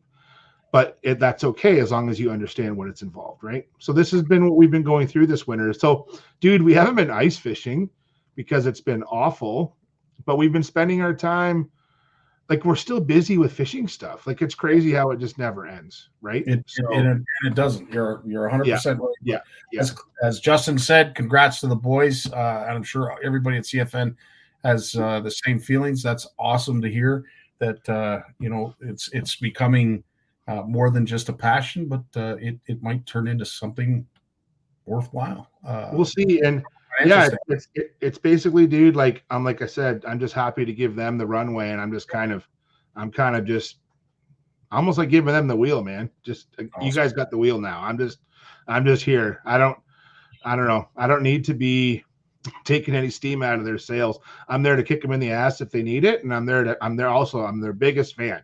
I'm also their biggest critic, right? And that's what parents do. So that's our job, 100%.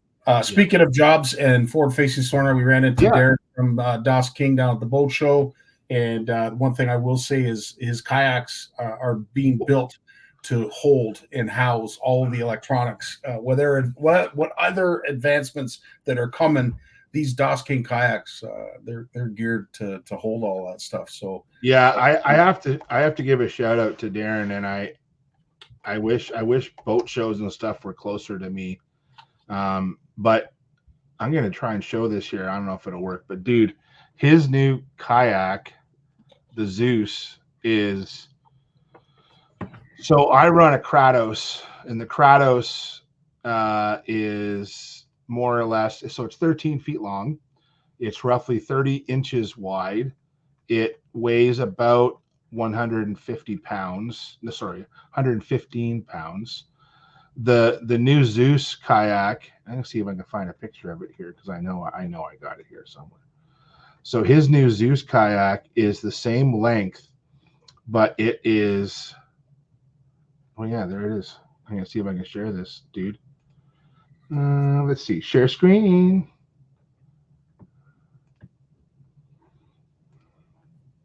There we go.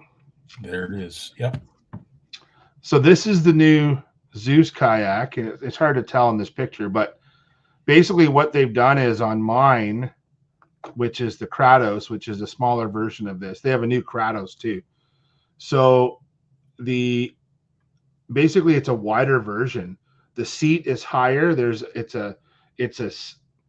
seat is literally like a foot higher off the bottom of the kayak, because what they've done is they've raised the sides and dropped the hull down on the inside. So it's now, this whole thing is about 20 pounds heavier than mine. Like, we're getting into the realm where you either need couple strong people to carry it, or you're going to need a boat trailer. It's kind of getting into that realm, and it's not for everyone, but this new Zeus kayak, and yeah, Sonia touched on it.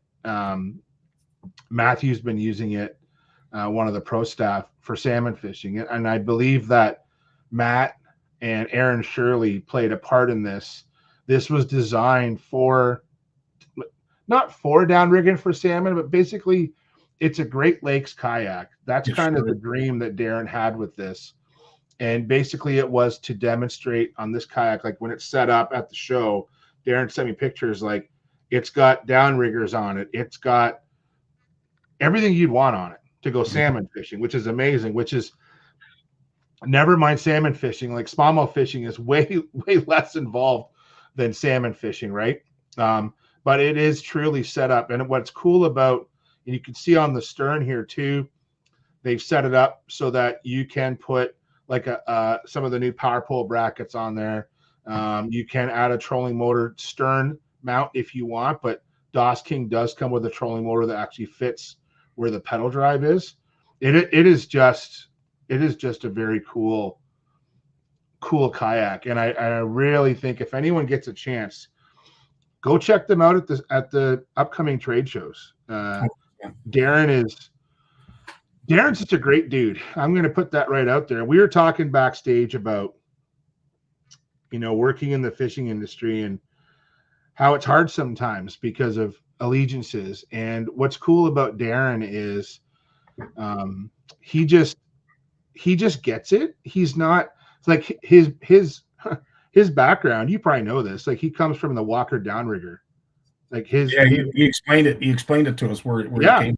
Yeah. Like he has a long history of in the fishing industry, incredibly long history, and he gets it. And he's put a lot of time and thought into these kayaks, and I'm not going to pull any punches. The Das King Zeus here is basically built to compete against the high-end Old Towns and the high-end Hobies and the high-end Natives and there's 2 or 3 other companies that make these sort of higher-end kayaks.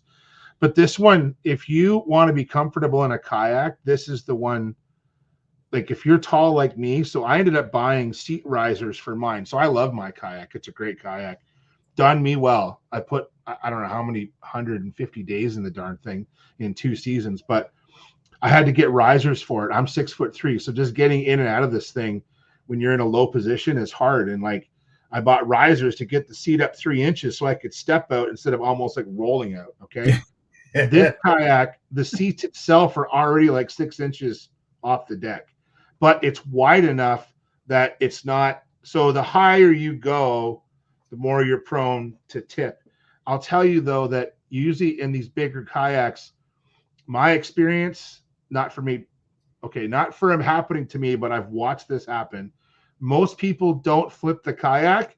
They just fall out of the kayak reaching for something. And then the kayak goes back upright, and then you got to get back in. I've only seen that happen 3 times.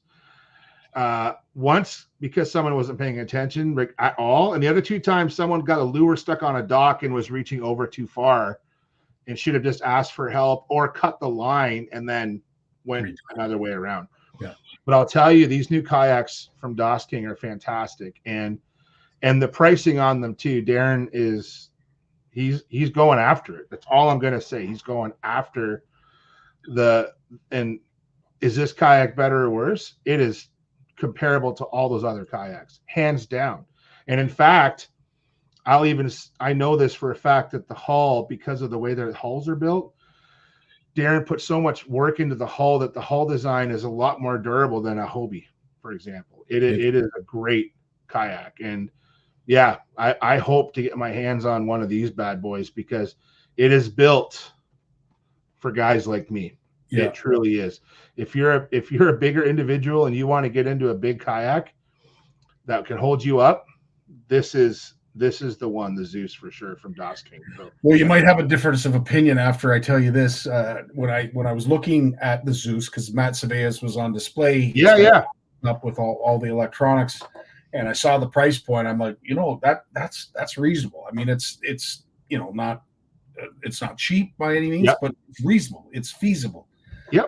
And I said, like these kayaks, they're not built for guys like me. And he says, "Are you kidding? Jay Barnucz is bigger than you, and he fits in this kayak." And I'm like, "True, man." Oh boy.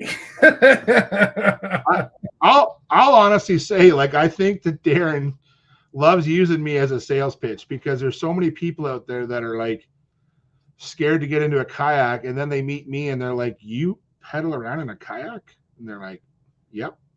And so I'm happy to do it. Like now, I've told you before, Scotty, like I've spent a lot of my life in small boats, and I'm very used to being centered, not emotionally, physically centered, not emotionally. I'm used to being centered. Okay. Yeah. So, and as long as you keep your basically your torso on that center line, so you turn your head. And if you're going to turn, you turn your body. There's no leaning. You got to kind of do things in a way that, and I'm not going to lie, I don't do backflips in these things. I go to the front hatch to get gear. Maybe once a day I'm up in the front hatch because I got to get my raincoat out. Or in the morning I'll put my rain suit on. I got to pack it up later in the day.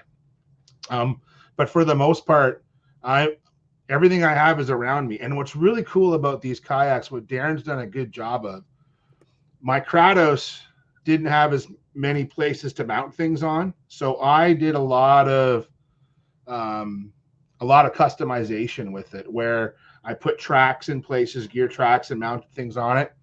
So for fish finders, rod holders, cup holders, tool holders, transducer brackets, all these things. And then what ended up happening is with the Zeus, it comes with almost all those tracks and rails on it. So for me to outfit the Zeus, it's actually more cost effective if you're a gearhead like me, because it's already all on there. I just have to take my stuff and mount it on there. I might have to buy some adapters because the tracks are a little bit different, but they really did a good job. And yeah, big shout out to Matt. I'm glad you got to talk to Matt at the show, because he's so knowledgeable of these things. He's so sneaky with his kayaks, eh? Like, he is a sneaky little kayaker. I envy him a lot. He does a ton of kayak fishing. And I don't have an interest really in Great Lakes salmon fishing. I think because my fishing time's so limited, I don't want to, that's like a new hobby. Like, that would be like me taking up bow hunting. Not interested. Like, maybe one day, but I don't get to fish enough as it is, let alone take up a new tangent of fishing. So I'll tell you that Matt and Aaron, boy, they've really got these things dialed in for doing that big water trolling. It's impressive. And not only that, but for Darren to have an ear and listen, because, you know, sometimes that is the difference between a successful company and one that isn't so successful, is that they listen to their customers. They listen to their pro staff. So a big shout out to Darren for that as well. We touched on it last week. We talked about barotrauma. I think to a certain extent, we were pretty extensive in what we spoke about. One thing that I got a lot of questions after is, you know, Scott, what is this pertaining to? Was there a test done that I wasn't aware of? And there was. Angling Buzz put one on in cooperation with Minnesota DNR, and there's a whole bunch of stakeholders involved. And of course, the Linders were front and center as well with this. Basically, and it's interesting because all of these tests or programs that have been done since were all done in the wintertime. And it'd be interesting to see what happens in the summer, if there's much of a change. But just in case folks don't know, what I did was I took the snippets of what they found. Not in great detail what they did necessarily, but this is what they found, because I think this is the underlying thing that we need to broadcast and make sure we cascade to as many people as possible. It's about fishing deep. Recap the results of this project. 50 fish were caught between 28 and 32 feet in a 44-foot basin. 12 of the fish recovered, 16 were dead, and 22 were affected by barotrauma and non-releasable, meaning they were alive but could not return to depth. To summarize this project, 50 fish were caught between 16 and 24 feet over a max depth of 28 feet. 2 fish were affected by barotrauma and non-releasable. 48 were recovered. In addition, another project was conducted with 50 fish caught between 22 and 26 feet over a 29-foot basin. The results were similar, where 4 fish died and 46 were recovered. So at the end of the day, basically the underlying tone or common denominator is if you fish fish that are deep, there's a good chance that if you are intending to release them, there's a percentage that might not make it. Yeah. So the underlying message I think that everybody needs to take in is, if you're going to target fish, try and keep it above a certain level. And as you saw, you know, the deeper they got, the better the chances they were unreleasable and not necessarily releasable, but they weren't viable even if they were released. So today I thought what we should do is maybe talk about some of the things that anglers can see when it comes to barotrauma. Some of the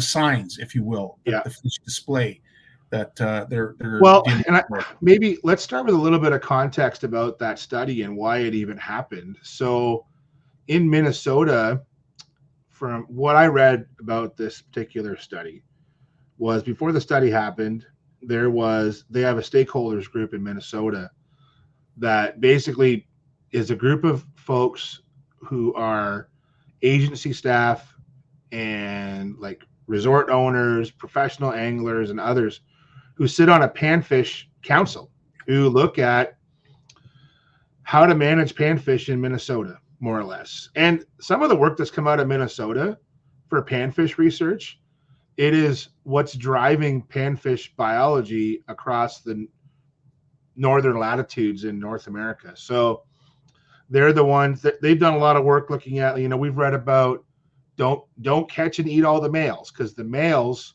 it's so important to have males healthy males in a population. You want big panfish, you need big males. Let them go. Eat the smaller ones. These kinds of things. A lot of that work's come out of Minnesota. This particular study came out of because what is the risk of barotrauma?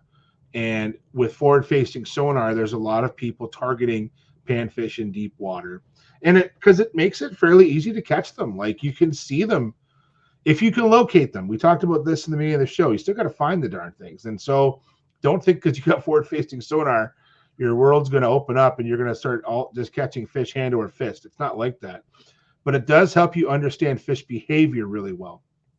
And so if you can find them, you can catch them a little bit easier with forward-facing sonar. I do believe that. So that was the concern. And the barotrauma concern is another one where they think that in deep lakes, especially for black crappie, and we have lakes like this in Ontario. Like, don't think this is a Minnesota thing. There are lots of lakes in sort of almost like if we drew a line from Aurelia all the way up to our buddy George Morgan, on both sides of all those major highways, there is a ton of deeper lakes with black crappie in them. Lots. Now, we don't have to get into whether black crappie are invasive or alien species have moved in. George, that's another show. Don't interrupt. I'm telling you. No, because black crappie are notorious for getting into places. They've also been stalked into places. We know all this. Mm-hmm. But regardless of that, let's look at the big picture here in terms of barotrauma. These fish are being caught, and when they're being released back to depth, they are not a viable fish. There's post-mortality. Now, when we saw some of the signs, what are we seeing for signs of barotrauma, Scott? Let's talk about that, right? Yeah. So the signs of barotrauma basically are the fish are not releasable. So yeah, like a swollen. So some of the obvious ones, swollen eyes, bulging eyes. What you're going to see a lot of is the stomachs will come out of the mouth. And we see this with perch in deep water. If anyone's gone perch fishing in deep water, you will see literally like the stomach or the air bladder coming out of the throat of the fish. Those fish aren't releasable. Those fish are not releasable. If fish are showing signs of barotrauma, they should not go back down. They may swim down. They may swim away from you, but they will not survive. There's going to be a high post-mortality. What I liked about the study, and George mentioned it in the comments, that he believes that this study is going to be talked about at the upcoming Midwest Fish and Wildlife meeting, which is a great meeting, by the way. It's a very much a who's who of sort of a practical science, fish and wildlife scientists and biologists and technicians out there who are, a lot of great papers are always presented talking about basically the stuff we're talking about right now, the stuff that impacts anglers, okay, and anglers and hunters. And so when you have fish, what we've seen on some of these barotrauma videos, these sort of counter videos, is because you're releasing a fish, you're seeing it swim away, you're seeing it swim out of the cone. You don't know if that fish is going to live. You don't know that. But if you see the signs and it's showing barotrauma, the message should be, as a responsible angler, this is my personal opinion, catch the fish, keep the fish if you want. But if you're planning on releasing fish that day, you need to relocate. And in that video was some good examples of just don't fish so bloody deep. Like, just go a bit shallower. And the mortality rate drops significantly by fishing. Basically, to me, if you're less than about 25 feet, you're good when it comes to, at least in this study. It doesn't mean there's no mortality, because fish can still die from poor handling, a deep hook. There's all other things. But in terms of barotrauma, you're seeing fish survive at shallower depths versus deeper depths. Which makes sense. It makes perfect sense. So And, I think that in that figure there, that sort of 24 feet. So fish were caught at 24, and between 60 and 24, and 48 of the 50 were releasable. And I know we could argue about the net that was being used and other things. I don't disagree.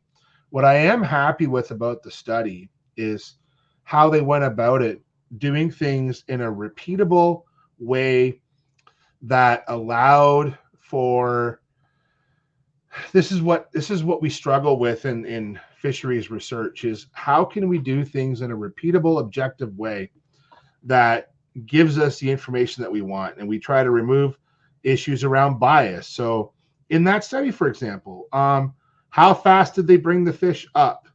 Did they bring the fish up really fast, or they bring it up slowly? They'd have to treat every fish the same to make sure that you've controlled for the biases. Heck, Scotty, different size fish could be more susceptible to barotrauma. Yep. So, it could be, there's so many things at play. I guarantee you, and you heard in some of the other videos, that's a pilot study, right? Mhm. But I think what's scary is some of the barotrauma signs are not obvious. And especially if we're going to just quickly release that fish, I think what's most important is to understand that, so here George talks about barotrauma symptoms were way less frequent and overnight recovery was high at capture depths less than 20 feet, with increasing barotrauma and reduced overnight recovery up to the maximum capture depth of 35 feet. So that's from the presentation. So I think that summarizes it right there. And if you're a lot of the crappie fishing that I do here in the South, we only have, I can honestly only think of 2, maybe 3 lakes that I fish where it's deeper than 30 feet. 3. Most of the places we fish down here are less than 15 feet deep, less than 10 feet deep. Hell, man, we talk about run and gun. It's mostly because I can't find the darn things because it's so shallow. My cone, Scotty, is only 3 feet across. Right? You see what I'm saying? So true. Right? So in 10 feet of water, my cone on my Vexar is only 3 feet across. That's all it is. There could be fish over here that I'm not getting and over here. So I like to punch. All my holes are about 6 feet apart when I grid out an area, because I know my cone is a 3-foot cone, and then that way I can cover that whole area. Literally, that's my mental math. Am I worried about barotrauma at those depths? Not at all. Not 9 feet of water? No. 6 feet of water? No. But there are places where I should be concerned about it, and that's going to be in that 30. And George is right. I do like 20 feet seems a little shallow for me, but you got 96% recovery observed at 20 feet. Something to be said about that.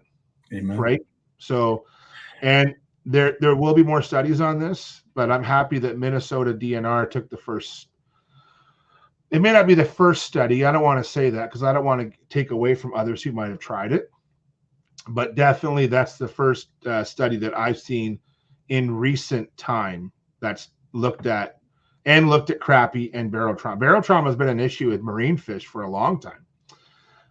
We could talk about, so that's what, Sonia, that's right. That's what they use fizzing for. And so for fizzing, fizzing is like a last resort, to be honest. It's not something we always want to do, but you want to be able to fizz a fish if you have to. But who's walking around where's my little fizz kit? Somewhere over here. No. Oh, I must have packed away. Oh, no, there it is. Right there. Fizz kit. There we go. So this is my fizz kit. This is from Barb Elliott, right from New York.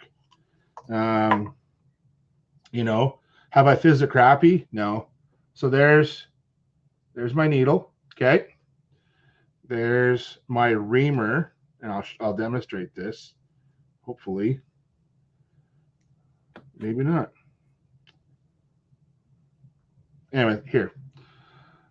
So that's the needle, and then this part here goes into the needle to clean it out, and then you keep the needle safely in here. Okay. Gotcha.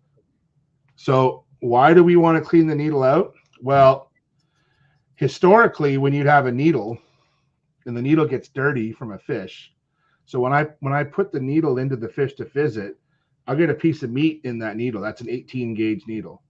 So if I put the needle in the fish and I get a piece of meat in there, and then the bubbles won't come out, I've done the right, I've hit the right spot, but there's meat in the needle. So sometimes I have to do a little puff to get rid of that meat, or suck it in, a little sushi, a little sashimi, doesn't hurt, right? And then you'll see that the air bubbles will come out. So a little reamer is nice, because the reamer, which is a slightly smaller gauge wire to the needle. Oh, there it goes. So it actually, I don't know if you can see that. Yeah. So it actually cleans the needle out for you. So the way Barb teaches this with the bass anglers is, you put the needle in, put the reamer in the needle, put the needle in to the fish, and then pull the reamer out once it's in the fish. And by doing that, you don't get the meat blocking the needle in it. It's 100% effective pretty much 100% of the time if you landmark it properly. So, and there's some great videos out there.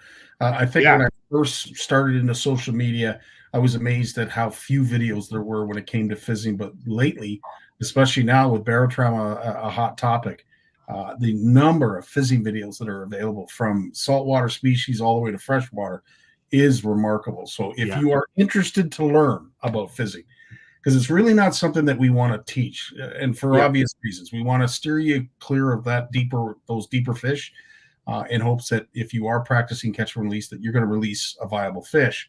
So fizzing is not really something that we want to teach folks, but if you want to learn, go over to YouTube, Google it. You're going to find tons. There's tons of good videos. Just literally look up Barb Elliott, go on to YouTube, type in Barb Elliott Bassmaster, and Bassmasters has done some great videos with her in it. And a lot of them, now Barb is not like a movie star. Okay. Barb lives on a farm near Pulaski, New York, between Lake Oneida and the Salmon River. That's where she lives. And she's just a volunteer. She's not a biologist. She is just a lady who loves bass and loves to take care of her bass. And she volunteers her time during the elite events. She will go park, her and her husband will go park their camper at the dock where they're all launching from, and you can bring them fish, and she will get in your boat and show you how to fizz them. Like, she is amazing. Like, she does this out of the love of her heart. She's just good people, man. Her and her husband. When we went to the Classic in South Carolina on Hartwell, not the last one, the one before, we went to their camper. They fed us dinner. They gave Trevor a fishing rod to catch a bass off the dock. Like, it was just, they're such good people. And when I see her in those videos, she's just as genuine as can be. And the one video that she did with John Cruz, it kind of went viral. It's got around 50,000 views or something like that, which isn't crazy high. Like, but we're not talking like, Tay and Travis Kelce here. Okay. We're talking fizzing smallmouth bass. Okay. So we're not talking Taylor Swift here at the Chiefs game. All right. But I will say that Barb is just a great advocate of it. And I did see, and shout out to, if anybody wants to get their hands on a fizzing needle, now Barb makes these kits, and you can order them from her and send her PayPal and such. But there is a gentleman who's a grad student of Bruce Tufts. I want to say Bruce Tufts. And he's come up with his own fizzing needle device similar to this, with a reamer all included in a kit. And I actually saw them for sale on Amazon. But now, and shout out to Grimsby Tackle and the Penner family. So Mark Penner, who's the owner of Grimsby Tackle, is selling fizzing kits. So I'm going to be sending a lot of folks to Grimsby Tackle. And by the way, they have a great website. to order things from. So if you're looking for a fizzing needle and you want to know more about it, reach out to Grimsby Tackle and Mark Penner, and they'll and I think the needle and the kit it's around $10, but you're paying more for the construction of it. Like the needle itself is worth a few cents, but the gentleman who put it together did a really good job of making it a kit. I think there's 2 needles in the kit, so it's great. So I strongly recommend getting it. But have I fizzed it crappy? I've never fizzed it crappy. So the other thing about this too, Scotty, is, and we've mentioned this before, is that some fish just aren't prone to it. Like difference, George talks about here. So emphasis on landmarking properly by species. I agree. Don't think you can just do this with any fish. I have fizzed thousands of bass, thousands of them, and I'm good at it. I'm good at fizzing a bass. Smallmouth. I've never fizzed a largemouth, or have had to. And now when I fizz fish, what we used to do was, and what I prefer to do, Scotty, is you fizz them in the live release boat, but you don't release them until that you can tell that they're all happy. Okay. Exactly. Yep. So sometimes people will fizz and let it go, but it may not have been fizzed properly. Just because you think you did it right doesn't mean it was done right. I like to observe them. So all my tournaments over the years, I used to have a tank where the fish would come to me and they would go into a master tank where I'd sort them. Mm-hmm. And people were like, oh, the fish handling, too much fish handling. I'm telling you right up front, the sorting was for this reason. I'm not going to fizz a fish if it doesn't need it. So many times anglers just jump to the fizzing needle, and it's like, no, like sometimes a bass will be in a live well and they kind of play possum. Like they're honestly fine. Like I'm not going to poke holes into a bass if I don't need to. And so that's the other side of fizzing, is doing it unnecessarily. Okay. So you put them in a tank, you observe them. And then if the fish needs to be fizzed, I move it over to the fizzing tank. Once those fish are in that tank, I will personally fizz all those fish, and I will leave them in that tank until they are upright, swimming on their own. Once that happens, then they go to the live release boat. My favorite setup was if there was 2 live release boats, because one live release boat would be like my staging area, and the other one could come and go with fish. Does that make sense? Yep, 100%. And if you work on the live release boat with me, everyone got a fizzing needle. And I can remember there being 8 or 9 of us fizzing fish sometimes at the end of the day when everything's coming in. We'd all be out there fizzing. It was just, I remember one of my favorite memories was doing this with Will Wegman. And I wasn't even supposed to be fizzing that day. And I walked on the live release boat, and Will was like, Jay, you want to help? I go, I just need a needle. And he's like, here you go. And I had a needle, and him and I just jumped in and we were fizzing away. But other fish like walleye have to be landmarked differently. I've never fizzed a panfish. I wouldn't even want to fizz a panfish. They're so tiny. Yeah. The biggest problem with fizzing, everyone, that I find is when you put your pressure on the fish and you fizz it, some people will let too much air out of the air bladder. Okay. When you let too much air out of the air bladder, remember the air bladder is designed so a fish can be neutrally buoyant, right? It can go up, it can go down, it can swim around. If you take all the air out of the air bladder, it just lays on the bottom. And I've seen this at bass tournaments where people take care of their own fish and then they dump them at the end of the dock. You go out there and you look down and you can see bass laying on the bottom. They're not dead, but they've basically fizzed them, pushed all the air out because that's what they thought had to be done. And now that fish is alive, but it's on the bottom. Okay. Like a collapsed lung. That's exactly Tanya, it. you just nailed it. That's exactly it. That's a perfect way to describe it. So the way you fizz a bass is basically you make the puncture, and you'll hear I like to listen for it. You'll hear the air coming out. And I've made this analogy before, and if you live with teenagers, you get it.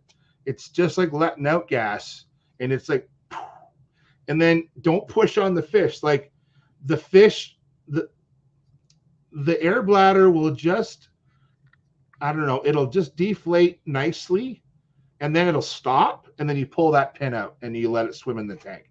Like you don't have to help the air out. The air will come out on its own, and because it's been pressurized, right? Because of the pressure difference. That's why it's doing it. It will come out on its own, and then you put that fish in the recovery tank.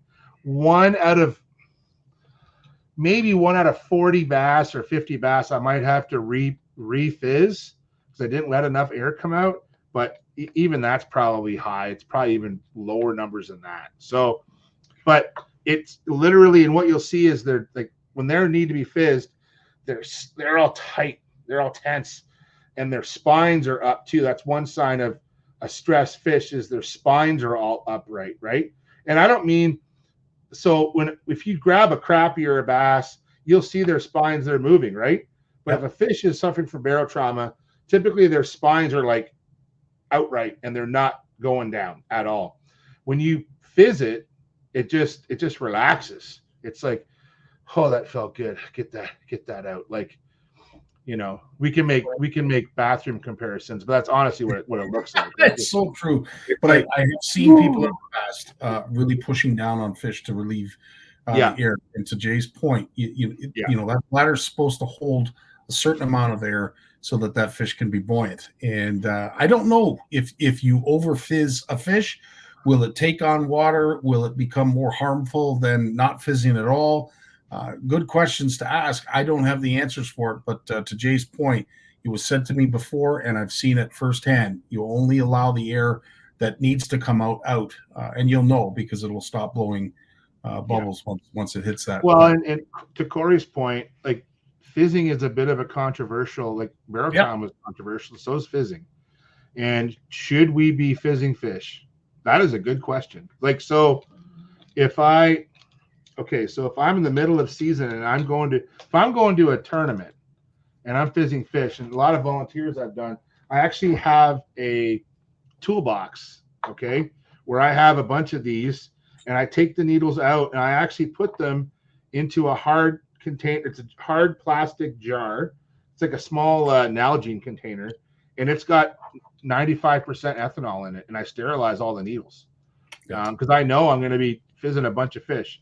I think that anglers should keep their needles somewhere where they can sterilize them, because there's issues with all of this. And I think that, there's an uncertainty with this, Scotty. So that's why I don't like encouraging people to fizz, but I think you have to have an understanding of it, because there's going to be times if you're a bass angler and you've kept fish in a live well, and you especially tournaments now, they don't want to be fizzing your fish. They tell you got to take care of your own fish. We're not here to take care of fish for you.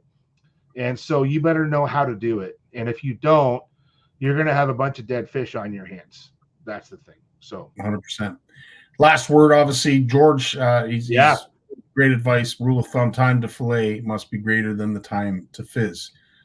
If folks don't understand that, please reach out to George, and I'm sure he'll give you a great explanation. But basically what he's saying is, you know what, at the end of the day, there are some fish that no matter if you fizz them, perhaps might not go back. But if you're thinking and you're contemplating, it's probably best to keep it. However, we don't want that to be a blanket statement for all fish, because we certainly don't want folks going out of their way. And George made a comment earlier too, which I do agree with, that we just have less pressure to our lakes here than in Minnesota. Like, I know when I say that, people in Southern Ontario are like, "Are you crazy, man? You high?" Like, I'm not. Like, we don't have nearly the pressure on our lakes that we do here. It is all relative. Now, should we do the right thing and maybe not catch fish from depth, and should we know how to fizz? Yeah, we should be responsible anglers, but we don't have the same fishing pressure as they have in the United States. Like, hands down, we don't have the same pressure. Like, there's even where I live, where there's not a whole lot of anglers, like in the fishing, this is the trouble with anglers too, man. We think because we had a bad day of fishing, Scotty, that the fishing sucks and we should change the regs and change the limits and we just go off. We just go off, right? You hear it all the time. And usually because people suck at fishing that day. And hands up. I've been there, man. I suck too, yeah. Been there. Like, we are so quick to worry about, and I had a conversation with couple of guys this summer who were adamant that we should be stocking more bass into Long Point Bay. And I said, what? You want to stock more smallmouth in Long Point Bay?